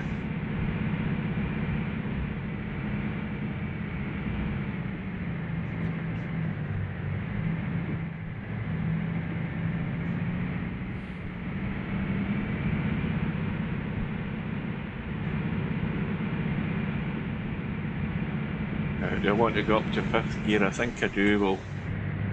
We'll put it to 5th gear and see what happens.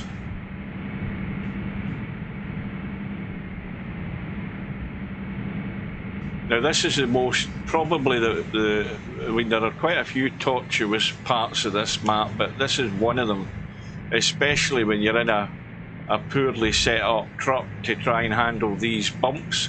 I mean, this truck is making this seem an awful lot easier than I remember the first time coming here. I was constantly getting stuck. No sooner have I said that than I'm stuck.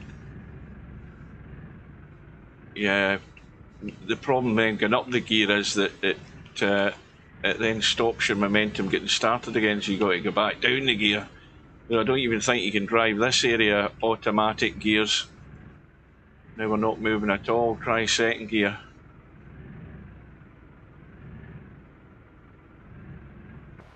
What the hell's holding us up? There we go. Well, you can see it's thick snow.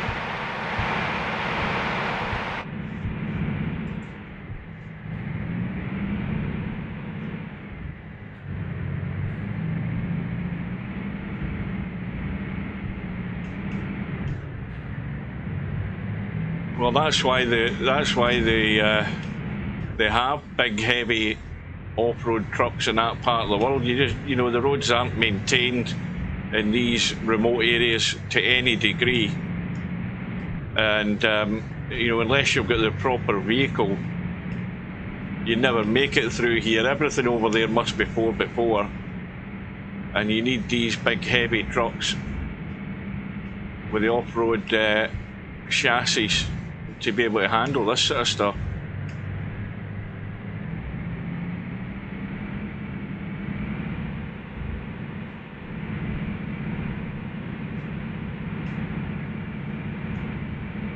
Now I've got, there's another global map combo that I have installed from this guy called Bogdak, and it's got a fair chunk of Russian maps on it, but one new additional map that's on it is actually right over, way over in the far east of Russia, right up in Siberia, and that is a notorious part of the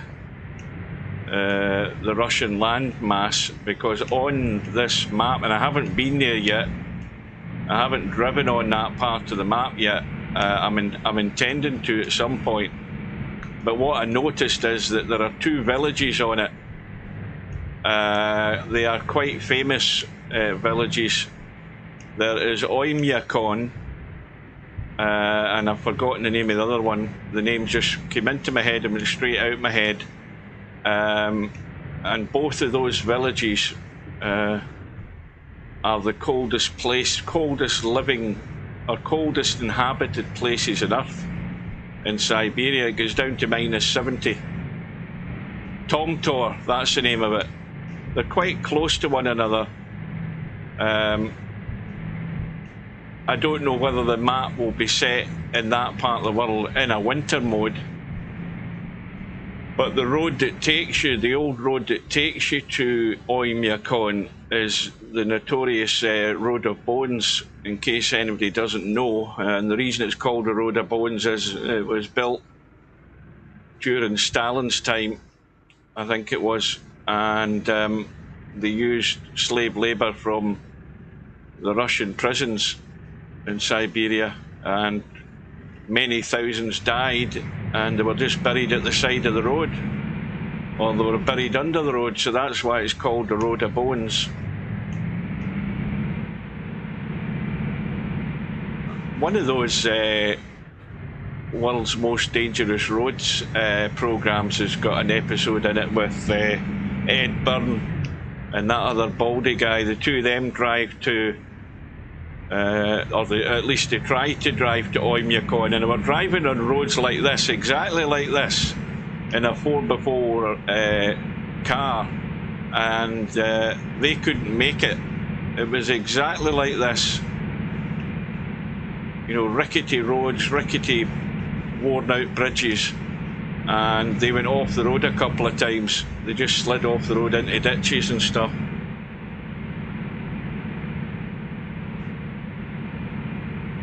Well, so far so good, but the GPS is due an update because we're still showing 47 miles. Now we're stuck in first gear. I need to get up a gear and get moving a little bit. That's better. Now you'll see if I don't time the gear changes right, I'll move the camera instead, so I'm forever resetting the camera to the central position. Now we've jammed up against something there that just stalled us. We don't want to drift too far from this track, and we don't want to go too fast either. Now here's a business up ahead, a company. I get the feeling that I'm making much better progress than I ever did in any other trucks that have came this direction.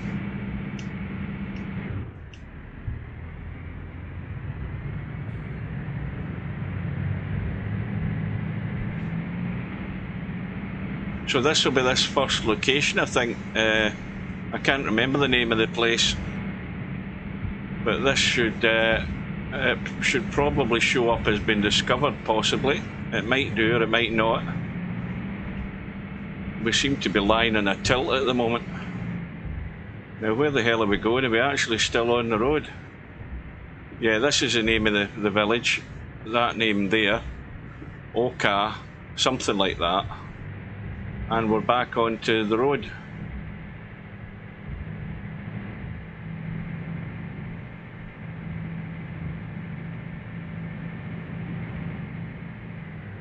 Little frozen villages.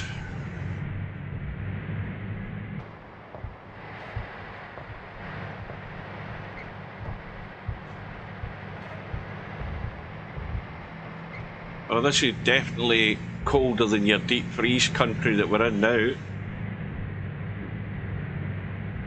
Well, it looks as if we're not going to discover that village. It hasn't appeared on the map, but we're definitely through it.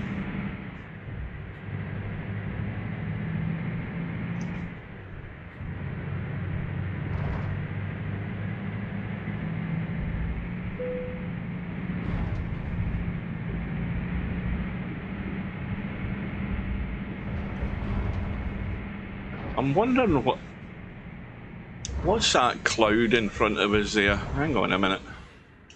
Let's just slow down a bit here, get down to a lower gear, and let me just we'll put the brake on just in case. Let's have a look. What the hell is this up ahead? Oh, it's cloud. That's what it is. I thought it was smoke. Right, anyway, handbrake off.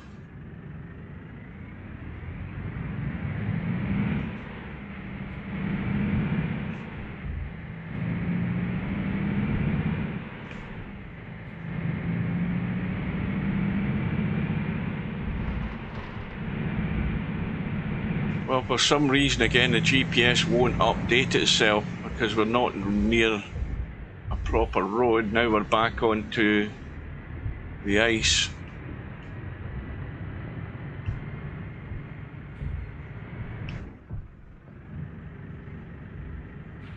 Down a gear or two.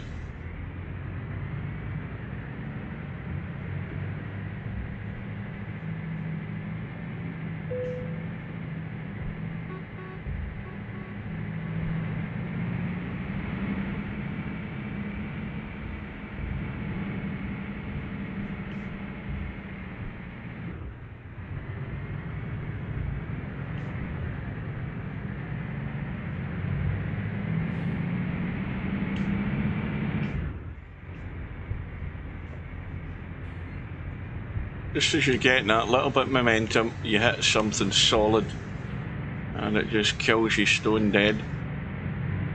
Again, adding to the frustration of trying to drive in this damn thing. Like that. So you want to get into a gear that will get you going again. I'm stuck in 5th gear here. That seems to be working for the time being. Now, are we coming to solid ground again? I hope we are.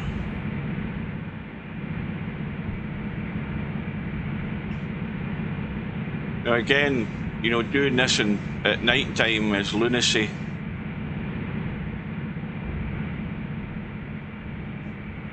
Oh, it doesn't look as if we're coming to solid ground. It's the exact opposite. Where the hell are we going now? Well, this is anybody's guess. This is anybody's guess. Oh, we're guaranteed to fall through this.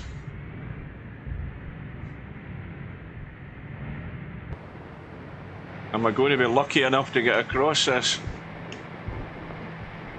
Oh, maybe I am. Nope, spoke too soon. I thought we were going to get jammed here. Need to get down the gears. We're going up a hill.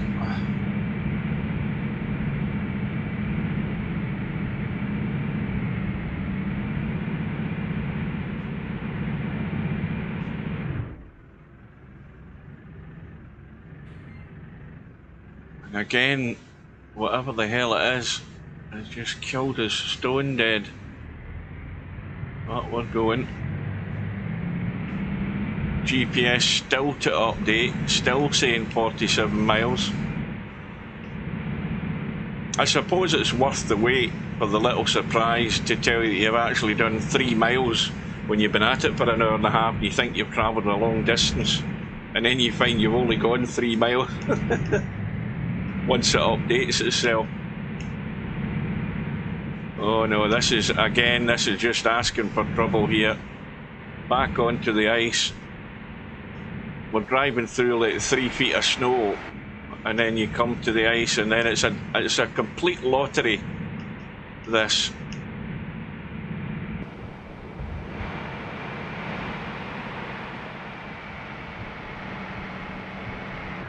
Yeah, we're trying to fall through.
There we go.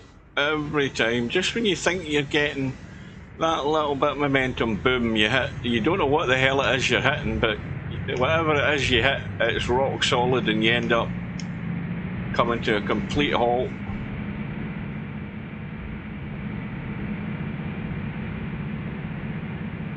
We'll just leave it in 5th gear. Take it from there. Now if we get nearer that red line on the GPS, then we may well get an update. But it feels like we've only driven 5 miles at the most.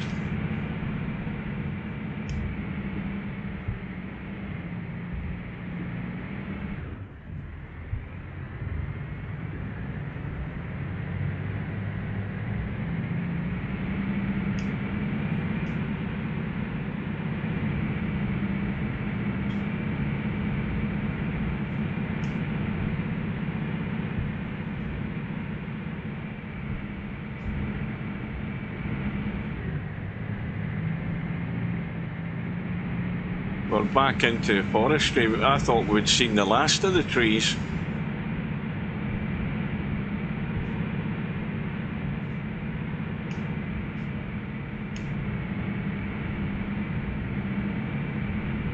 Now, that concerns me. We've now got 2 roads here. Are we just a split? Well, let's have a quick look. Right. Now, that's a worry. Oh well, that's obviously a dead end. So we don't need some sort of a campsite or whatever. Uninhabited campsite, by the look of it. So that's why we don't take that route. We just carry on this way.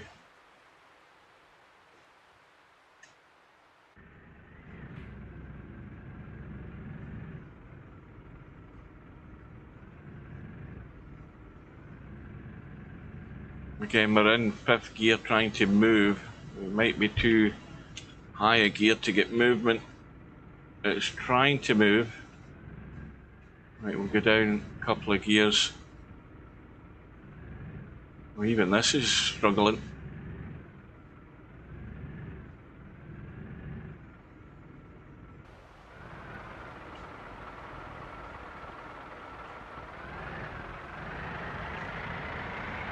There we go.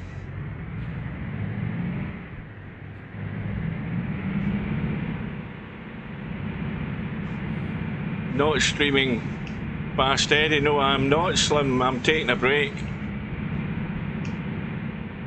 I'm trucking.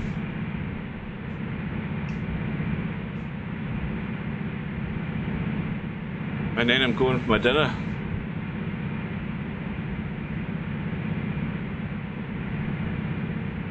Well, Coldest Pillow, I was hoping he would actually give me a score update, but he told me it was 1 each about an hour ago, and then he's told me nothing since. 7-5 to Eddie. Or maybe I've just missed him. Oh, now the score's gone down. It's gone down to 6-5. So Fast Eddie's in front at the moment.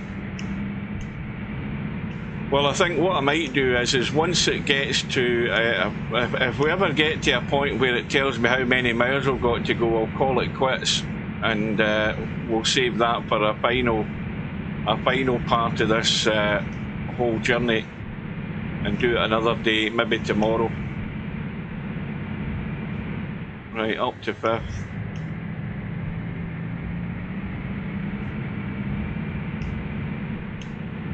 I'm just waiting for that stone wall hit to kill us and stop us dead. You always get the feeling that that's imminent, that it's going to happen. So does this guy Damon look as if he's got a fair idea of what he's doing? Aye. It needs a commentator's eye look at him to make a judgment. So you would suggest that he's not a rookie first timer that's been here for a couple of months, regardless of what his account says he is.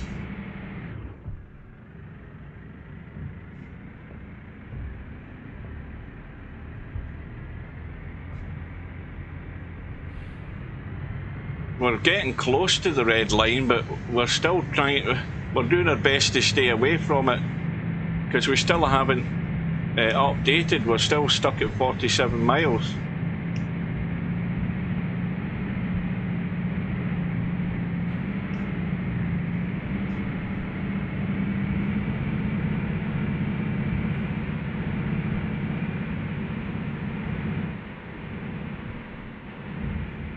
I'm not going to change up the gears just to try and speed through this, because it just means that it's all the hit is all the harder when you stop stone dead. I'm just going to keep it at this. I'm quite happy at this rate.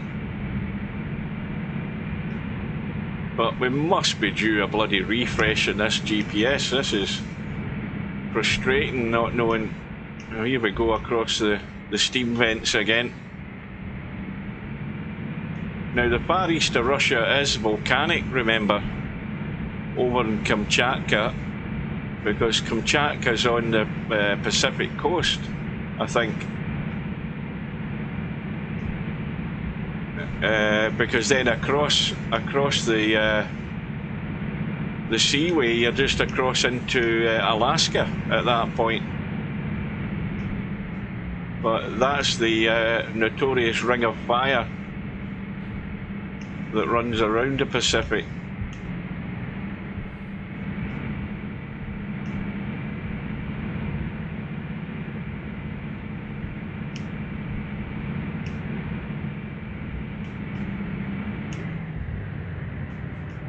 Yeah, I don't know whether to actually go onto the Chinese website and have a chat. I haven't had a Chinese for a fortnight, I think. I can't remember. It might be longer than that. I don't know whether I've had one this year. I certainly haven't had one this year. Not that I can remember. Now we're stuck again. We're in just that slightly higher gear, but eventually we'll move. Come on. Or will we? Maybe not. I think we're stone dead. Right, let's go down the gears.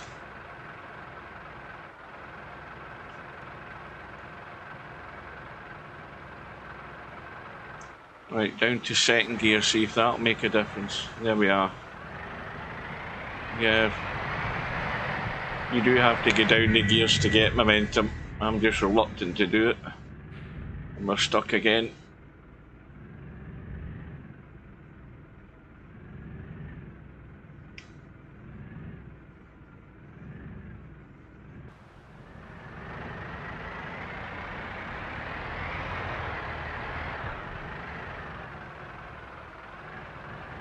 And all of a sudden things have got tough.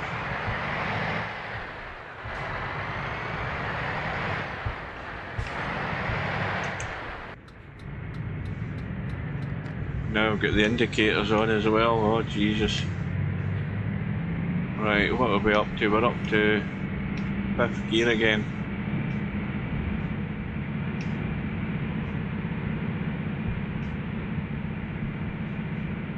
More steam vents, more ice, more opportunities to fall through it.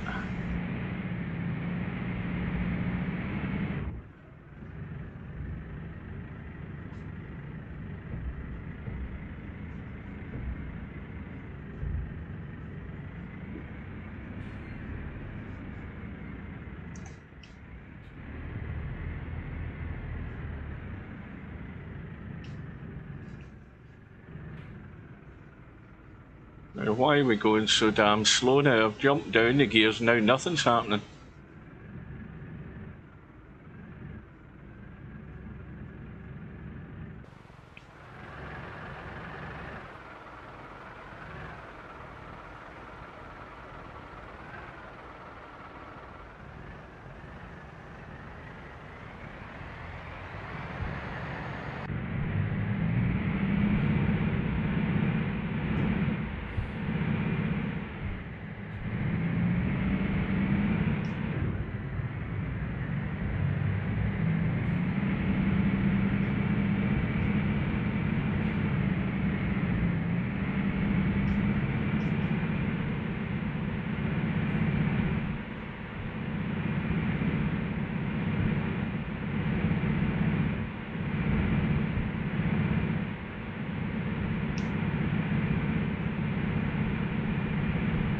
I think I'm riding my luck here.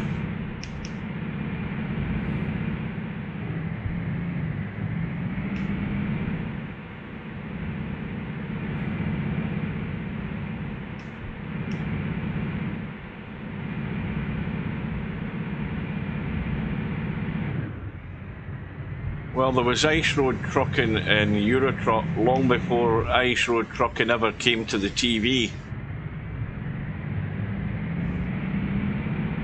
Eurotruck was doing ice road trucking in this map long before it came around.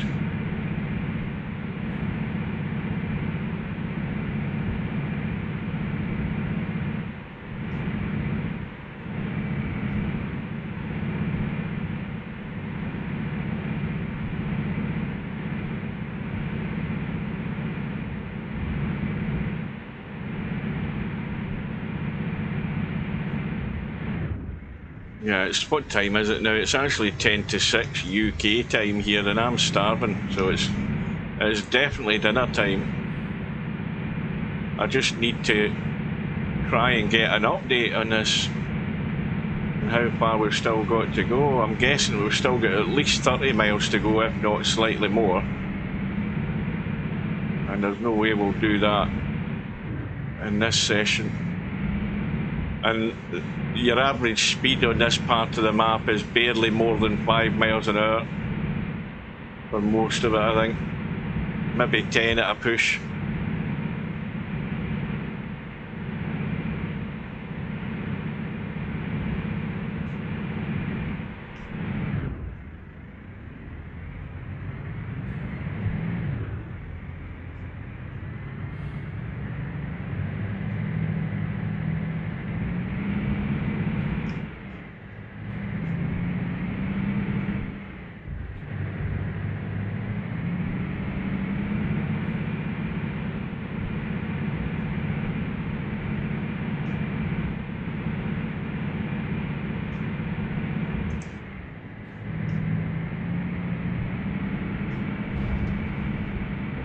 Right, we're going to push it a wee bit and see what happens.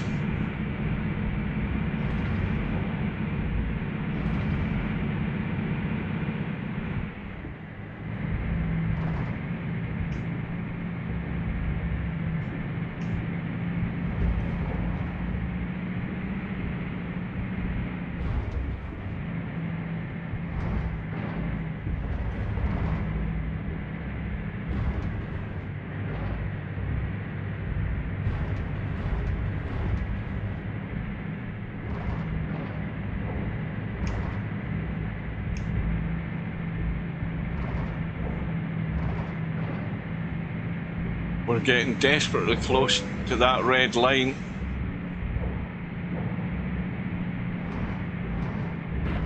And we still haven't updated.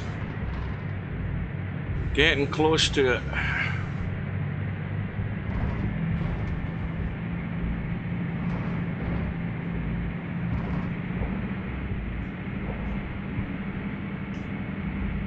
Yeah, we're just going a wee bit overboard with the speed. And of course, when you get into the bumps, it kills you stone bloody dead again. I'm away up at 7th gear, too high.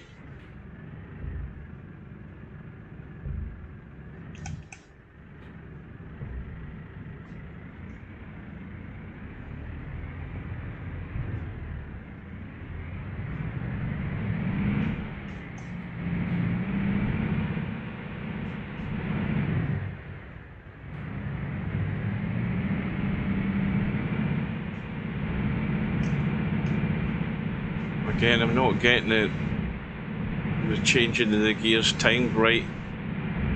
860 past Eddie now, still halfway through the match.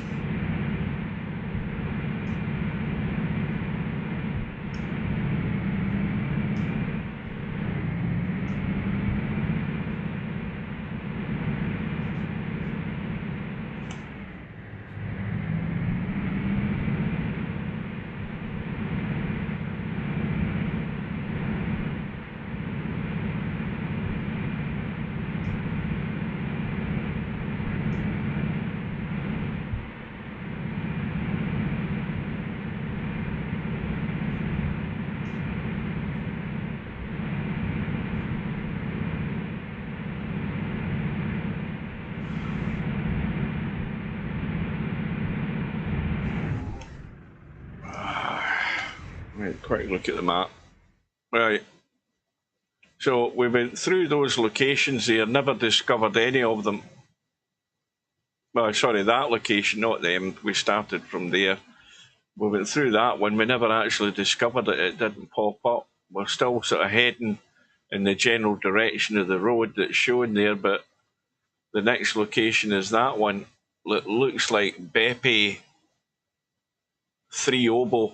Beppe 3 Obo. That's how I like to pronounce them, even though it's Russian Cyrillic text. I like to sort of give a phonetic name, but we're miles away from that.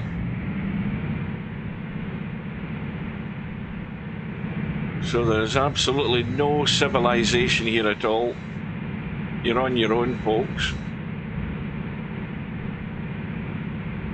And now we've completely lost the road, or have we? Is that it there? It's looking as if it wants to go that way. Now you see, this is another one where you're making a choice as to what direction you're going. Right, now why does it split into two? That's the question. There are no road signs. That one going, that one is again going to a dead end, so that's fine. Oh. It's so cold here that the moose, if that's a moose or a caribou, whatever you want to call them, it's so cold the animals are frozen to the spot. Look, they can't move at all. So that's obviously not a direction we would go, and that would just waste your time driving up there. Right, so we'll go this way on what we think is the road.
Well, it's now 5:45 game time, late afternoon, and light beginning to fade.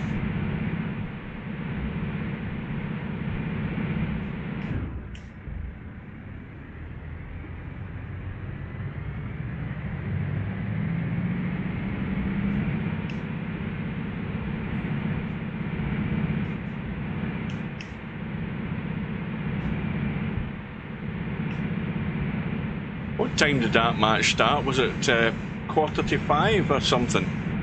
No, 4:45 or 4 o'clock. I can't remember when it started. 4:30. So they've been going at it for an hour and a quarter.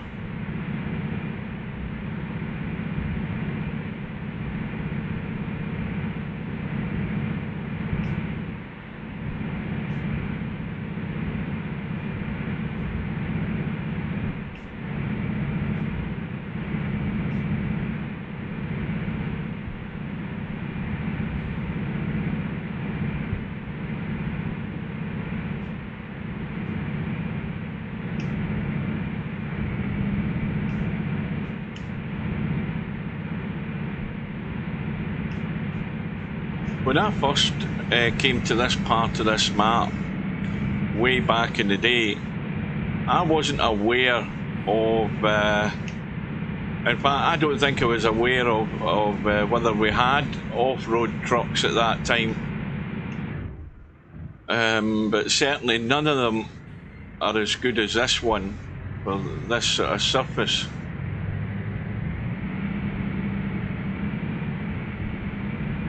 And when I first tried to do this, I think I did it in a normal truck and it was all doomed to failure.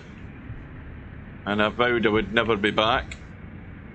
And it's been a good number of years since I have came back here.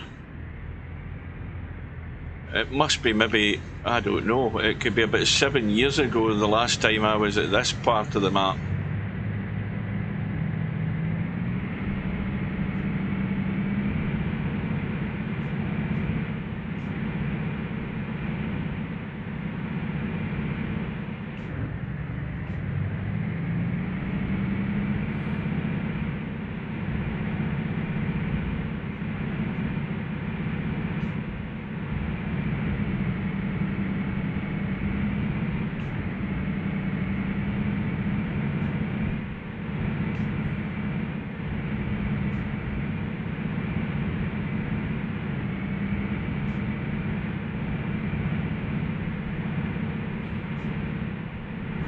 Well, this has certainly all been put together just to frustrate you and annoy you and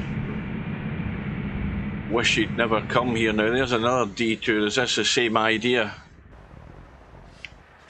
That looks as if that's going up to some sort of camp. Let's just double check it.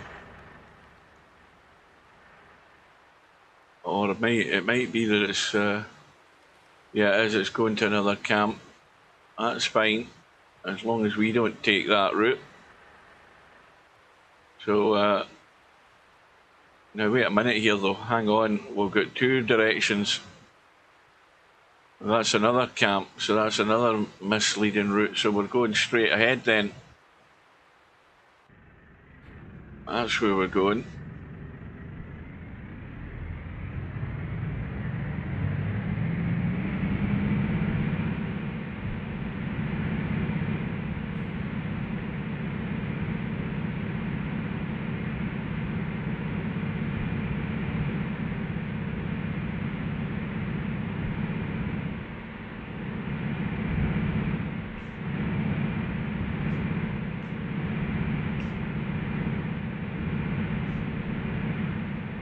And of course it still says 47 miles. Now it's been saying 47 miles for what seems like at least 10 to 15 miles. So I'm expecting a little bit of a drop in the mileage that we're still to do when this eventually refreshes itself. Please don't let it say 40 miles. We must have come a lot further than that.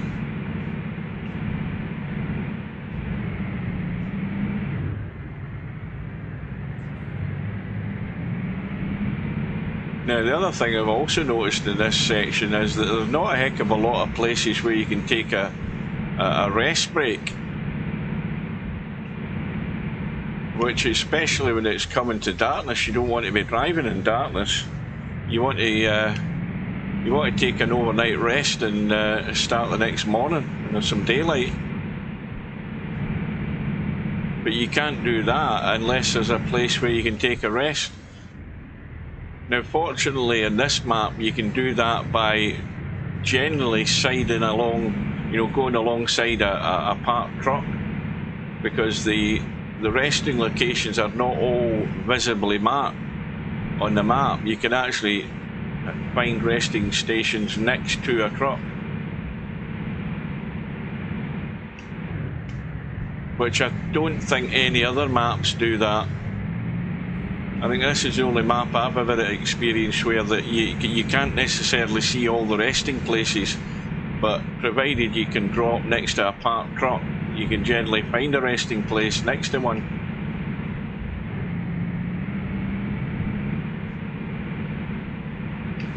Now we're in the shadow.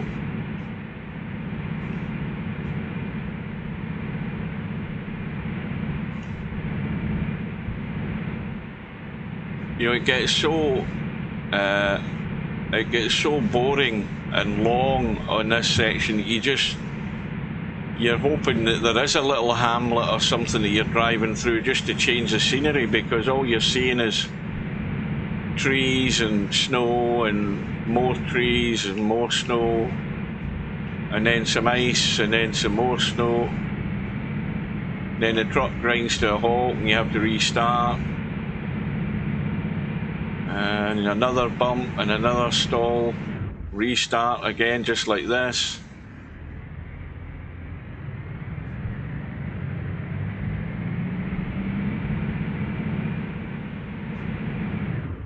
And again, I think that's because I cut that corner slightly and didn't follow the track like I should have. Right, there we go. We're trying to get started, and each time we try to get started, we hit another bump that just kills us. Right, I think that's us.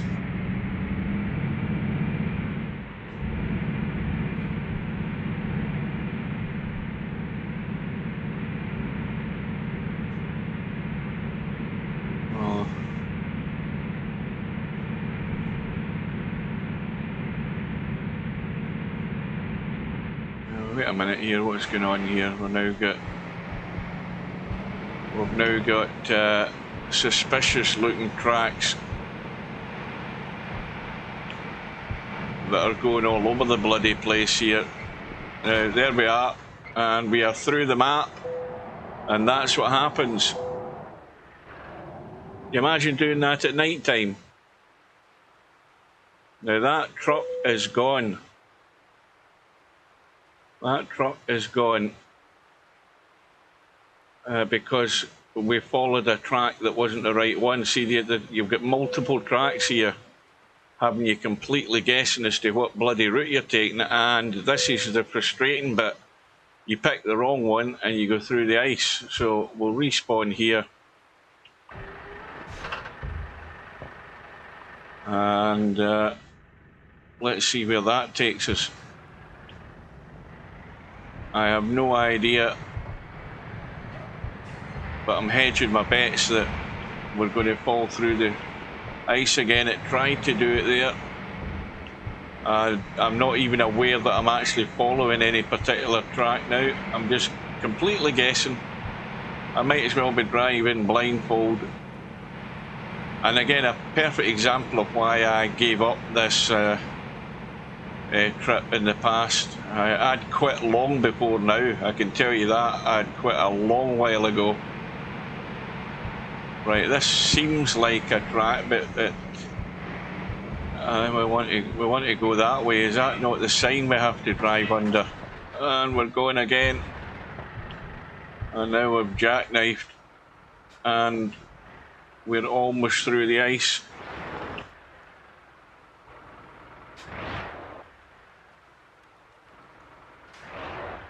Where the hell is it going to? What does that say? Well, whatever it says, it's the road that we should be on. Yeah, we're not going to go farther than that, so this is probably the road that we should have taken. Right.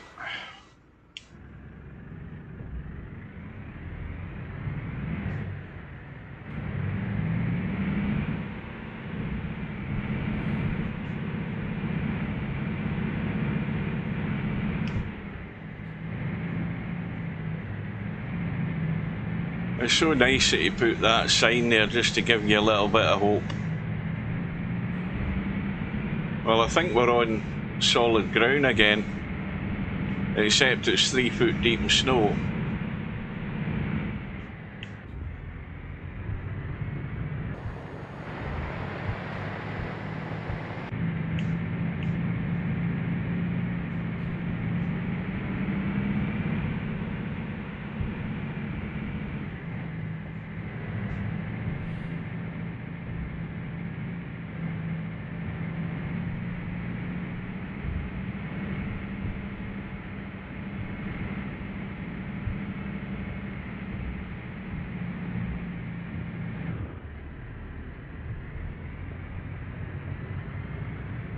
Other thing you'll have noticed is that the GPS is completely gone. So when it does come back, we will have an update because it's now showing 0 miles. Now that's the good news. Bad news is there's no sign of it ever bloody well updating again.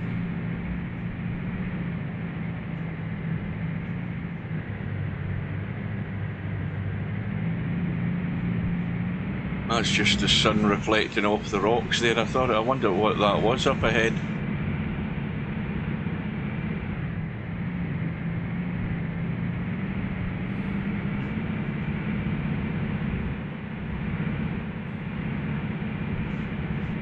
And now we're back to guesswork.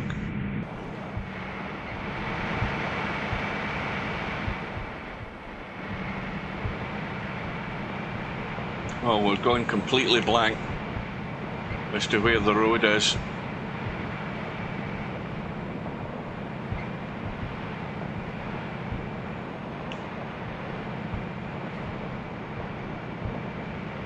Well, at game time it's now 6 o'clock, early evening, and you can see that daylight wants to fade quite fast here. Well, we did keep the sort of general direction correct there.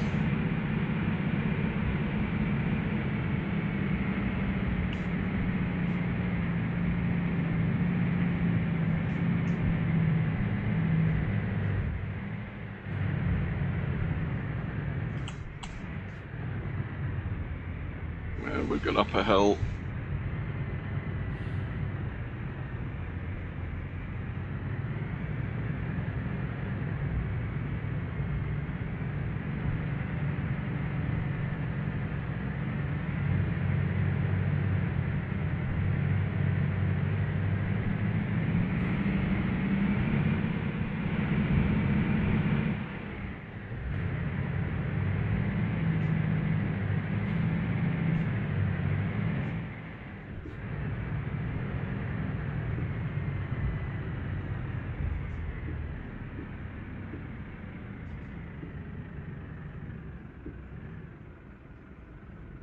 Right, go over the little ridge. We go over that, we can move again.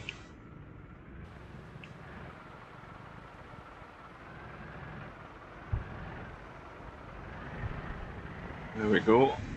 That's us. Up to 5th gear.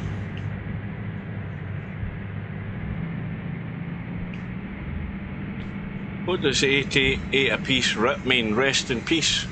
Or was that maybe when I fell through the ice? Maybe that was a while ago you typed that. Now what's this up ahead here?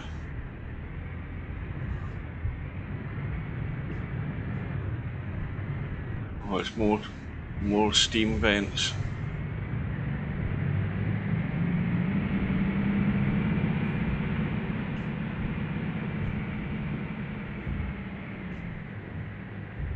Well, I reckon we're falling through the ice here. We can't be that lucky to get through this. Can we?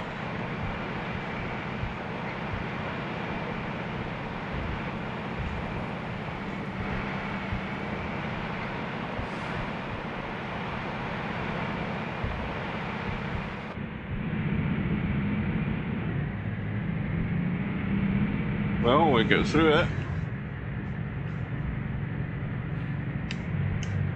More of a shock than a surprise.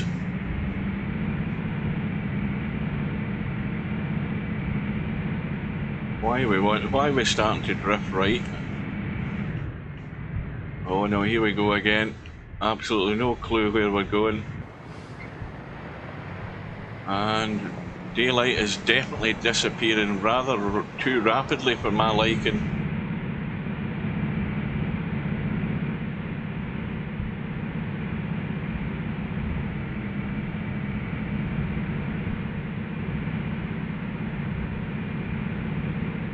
Well, this is complete guesswork.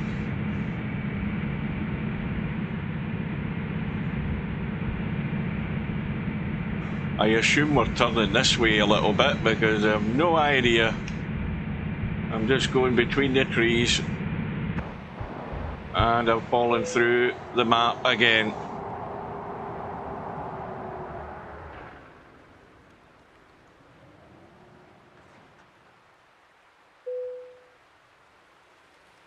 We have fallen through the map,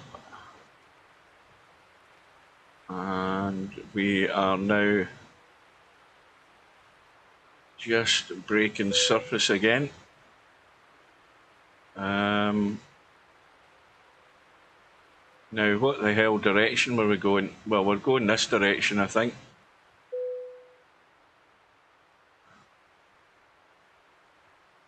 This is the bit I think we fell through the map. That was that truck.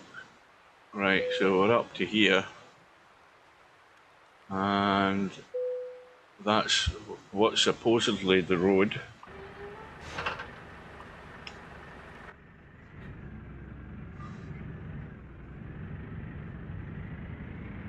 So how many times is that we've fallen through the ice? 3 or 4 times. I did tell you. Told you it was going to happen. Now we're into the open tundra again. Not a tree to be seen.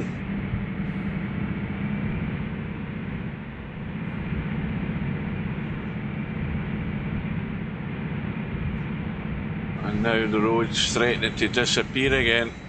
Where the hell's this going? Is this the way we should be going? I think we're falling through the ice again in a second. Because I'm totally lost again.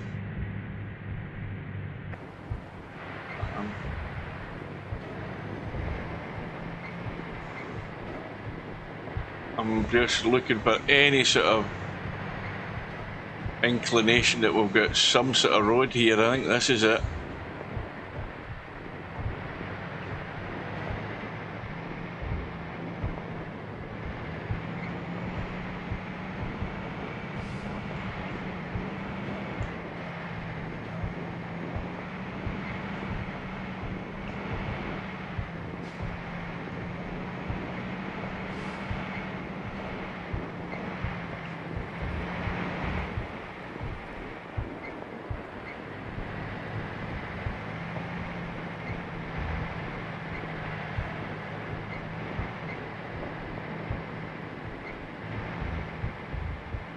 Actually just winding all over the place, this thing.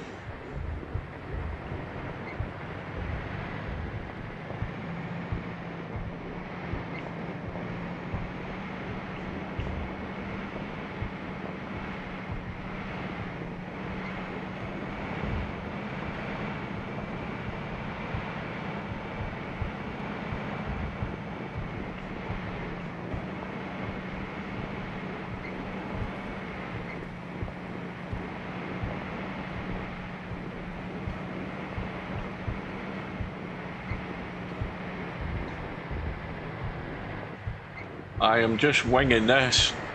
I'm just winging this. I've no idea what's going on. Not a clue. And now we're in the shadow. I can't see Jack. I can't see anything that looks like remotely the route I should be following.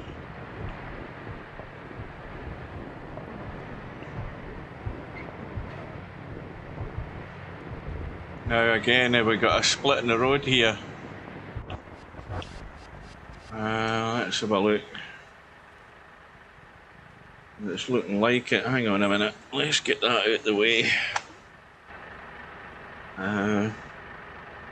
Move the controller out there a bit. Hang on. Right, so that is us there.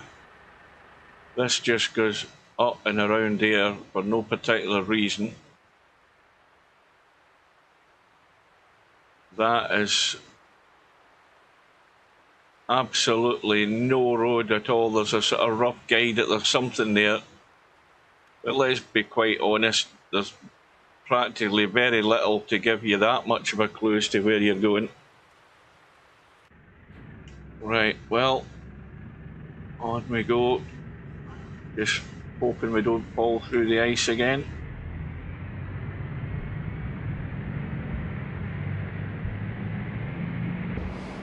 Trying to get a higher perspective to see what there is.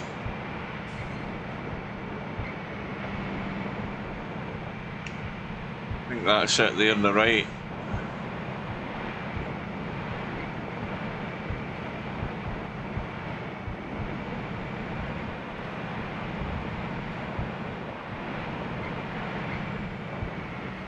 It looks as if we've got a split again now. Is that a little detour to that camp there? Right, we'll ignore that. We assume we're going this direction. There's more of those frozen animals stuck to the spot. Caribou and elk, or whatever the hell they are. Reindeer.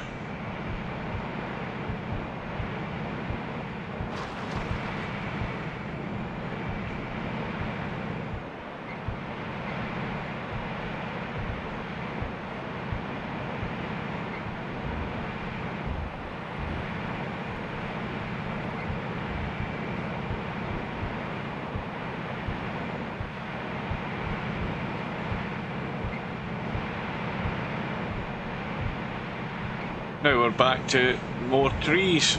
Just when you thought you'd saw your last tree, there's thousands of them.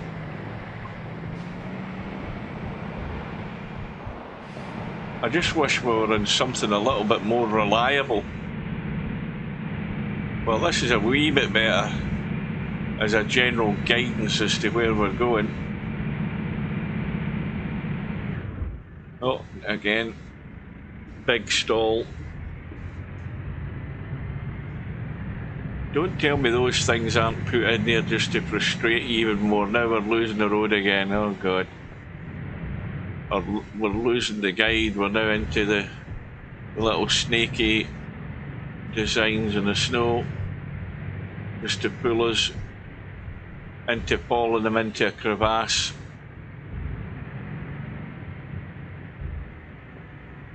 I'm just going to go straight ahead, sod that. I'm just going that direction. This'll do me. And all the time you're doing this and you've been on it, we've been at it for what, at least 2.5 hours. Maybe longer than that when I think about it. It was at 2:30 I started this at about 3 o'clock. I mean, we've been at it longer than that, it seems, and it just goes on, and you always have to think to yourself, well, this is going to end soon. That's the only positive thing you can say. It's going to end soon. I am too high a gear again, am I?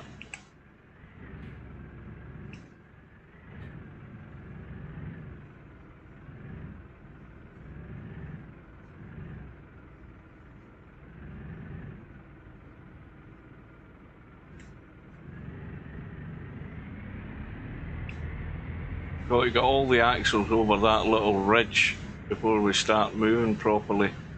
Same with this one, exactly the same, and that's why we're crawling.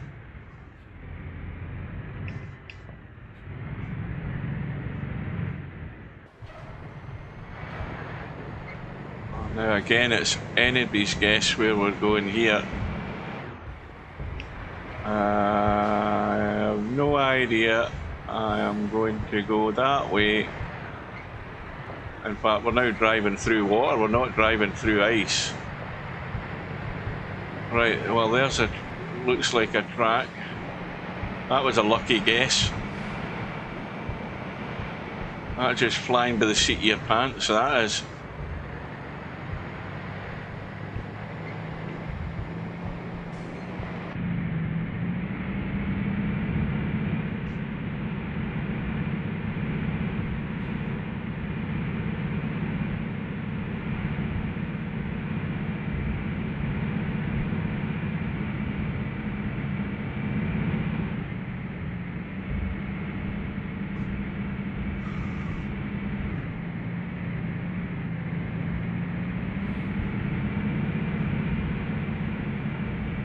Well, it really cheers you up to see an abandoned truck. At least you know somebody's been here before you.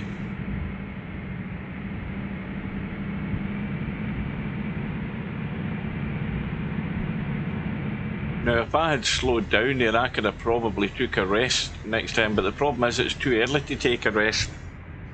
We'd be starting and we'd be waking it up and it'd be in total darkness.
Ah, well, there's a positive thing. We've got a repair spot up ahead. So we might be getting an update on the GPS coming up here, which is long overdue. Now, I am struggling. Is that the road there, or what we think it is?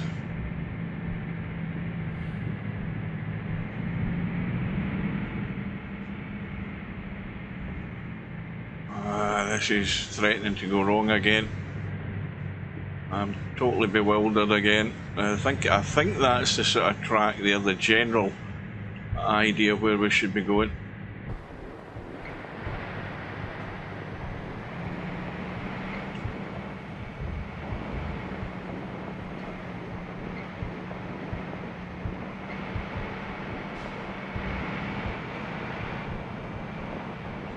Out of the shadow into a little bit of light.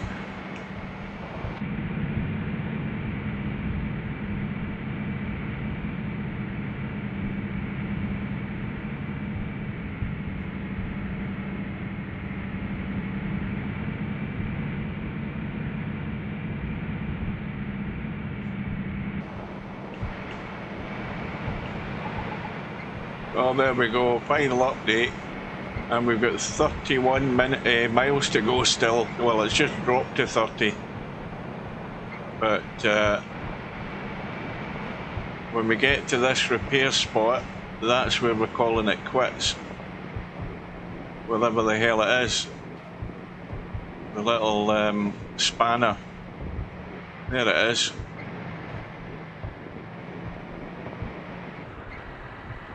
Just right there.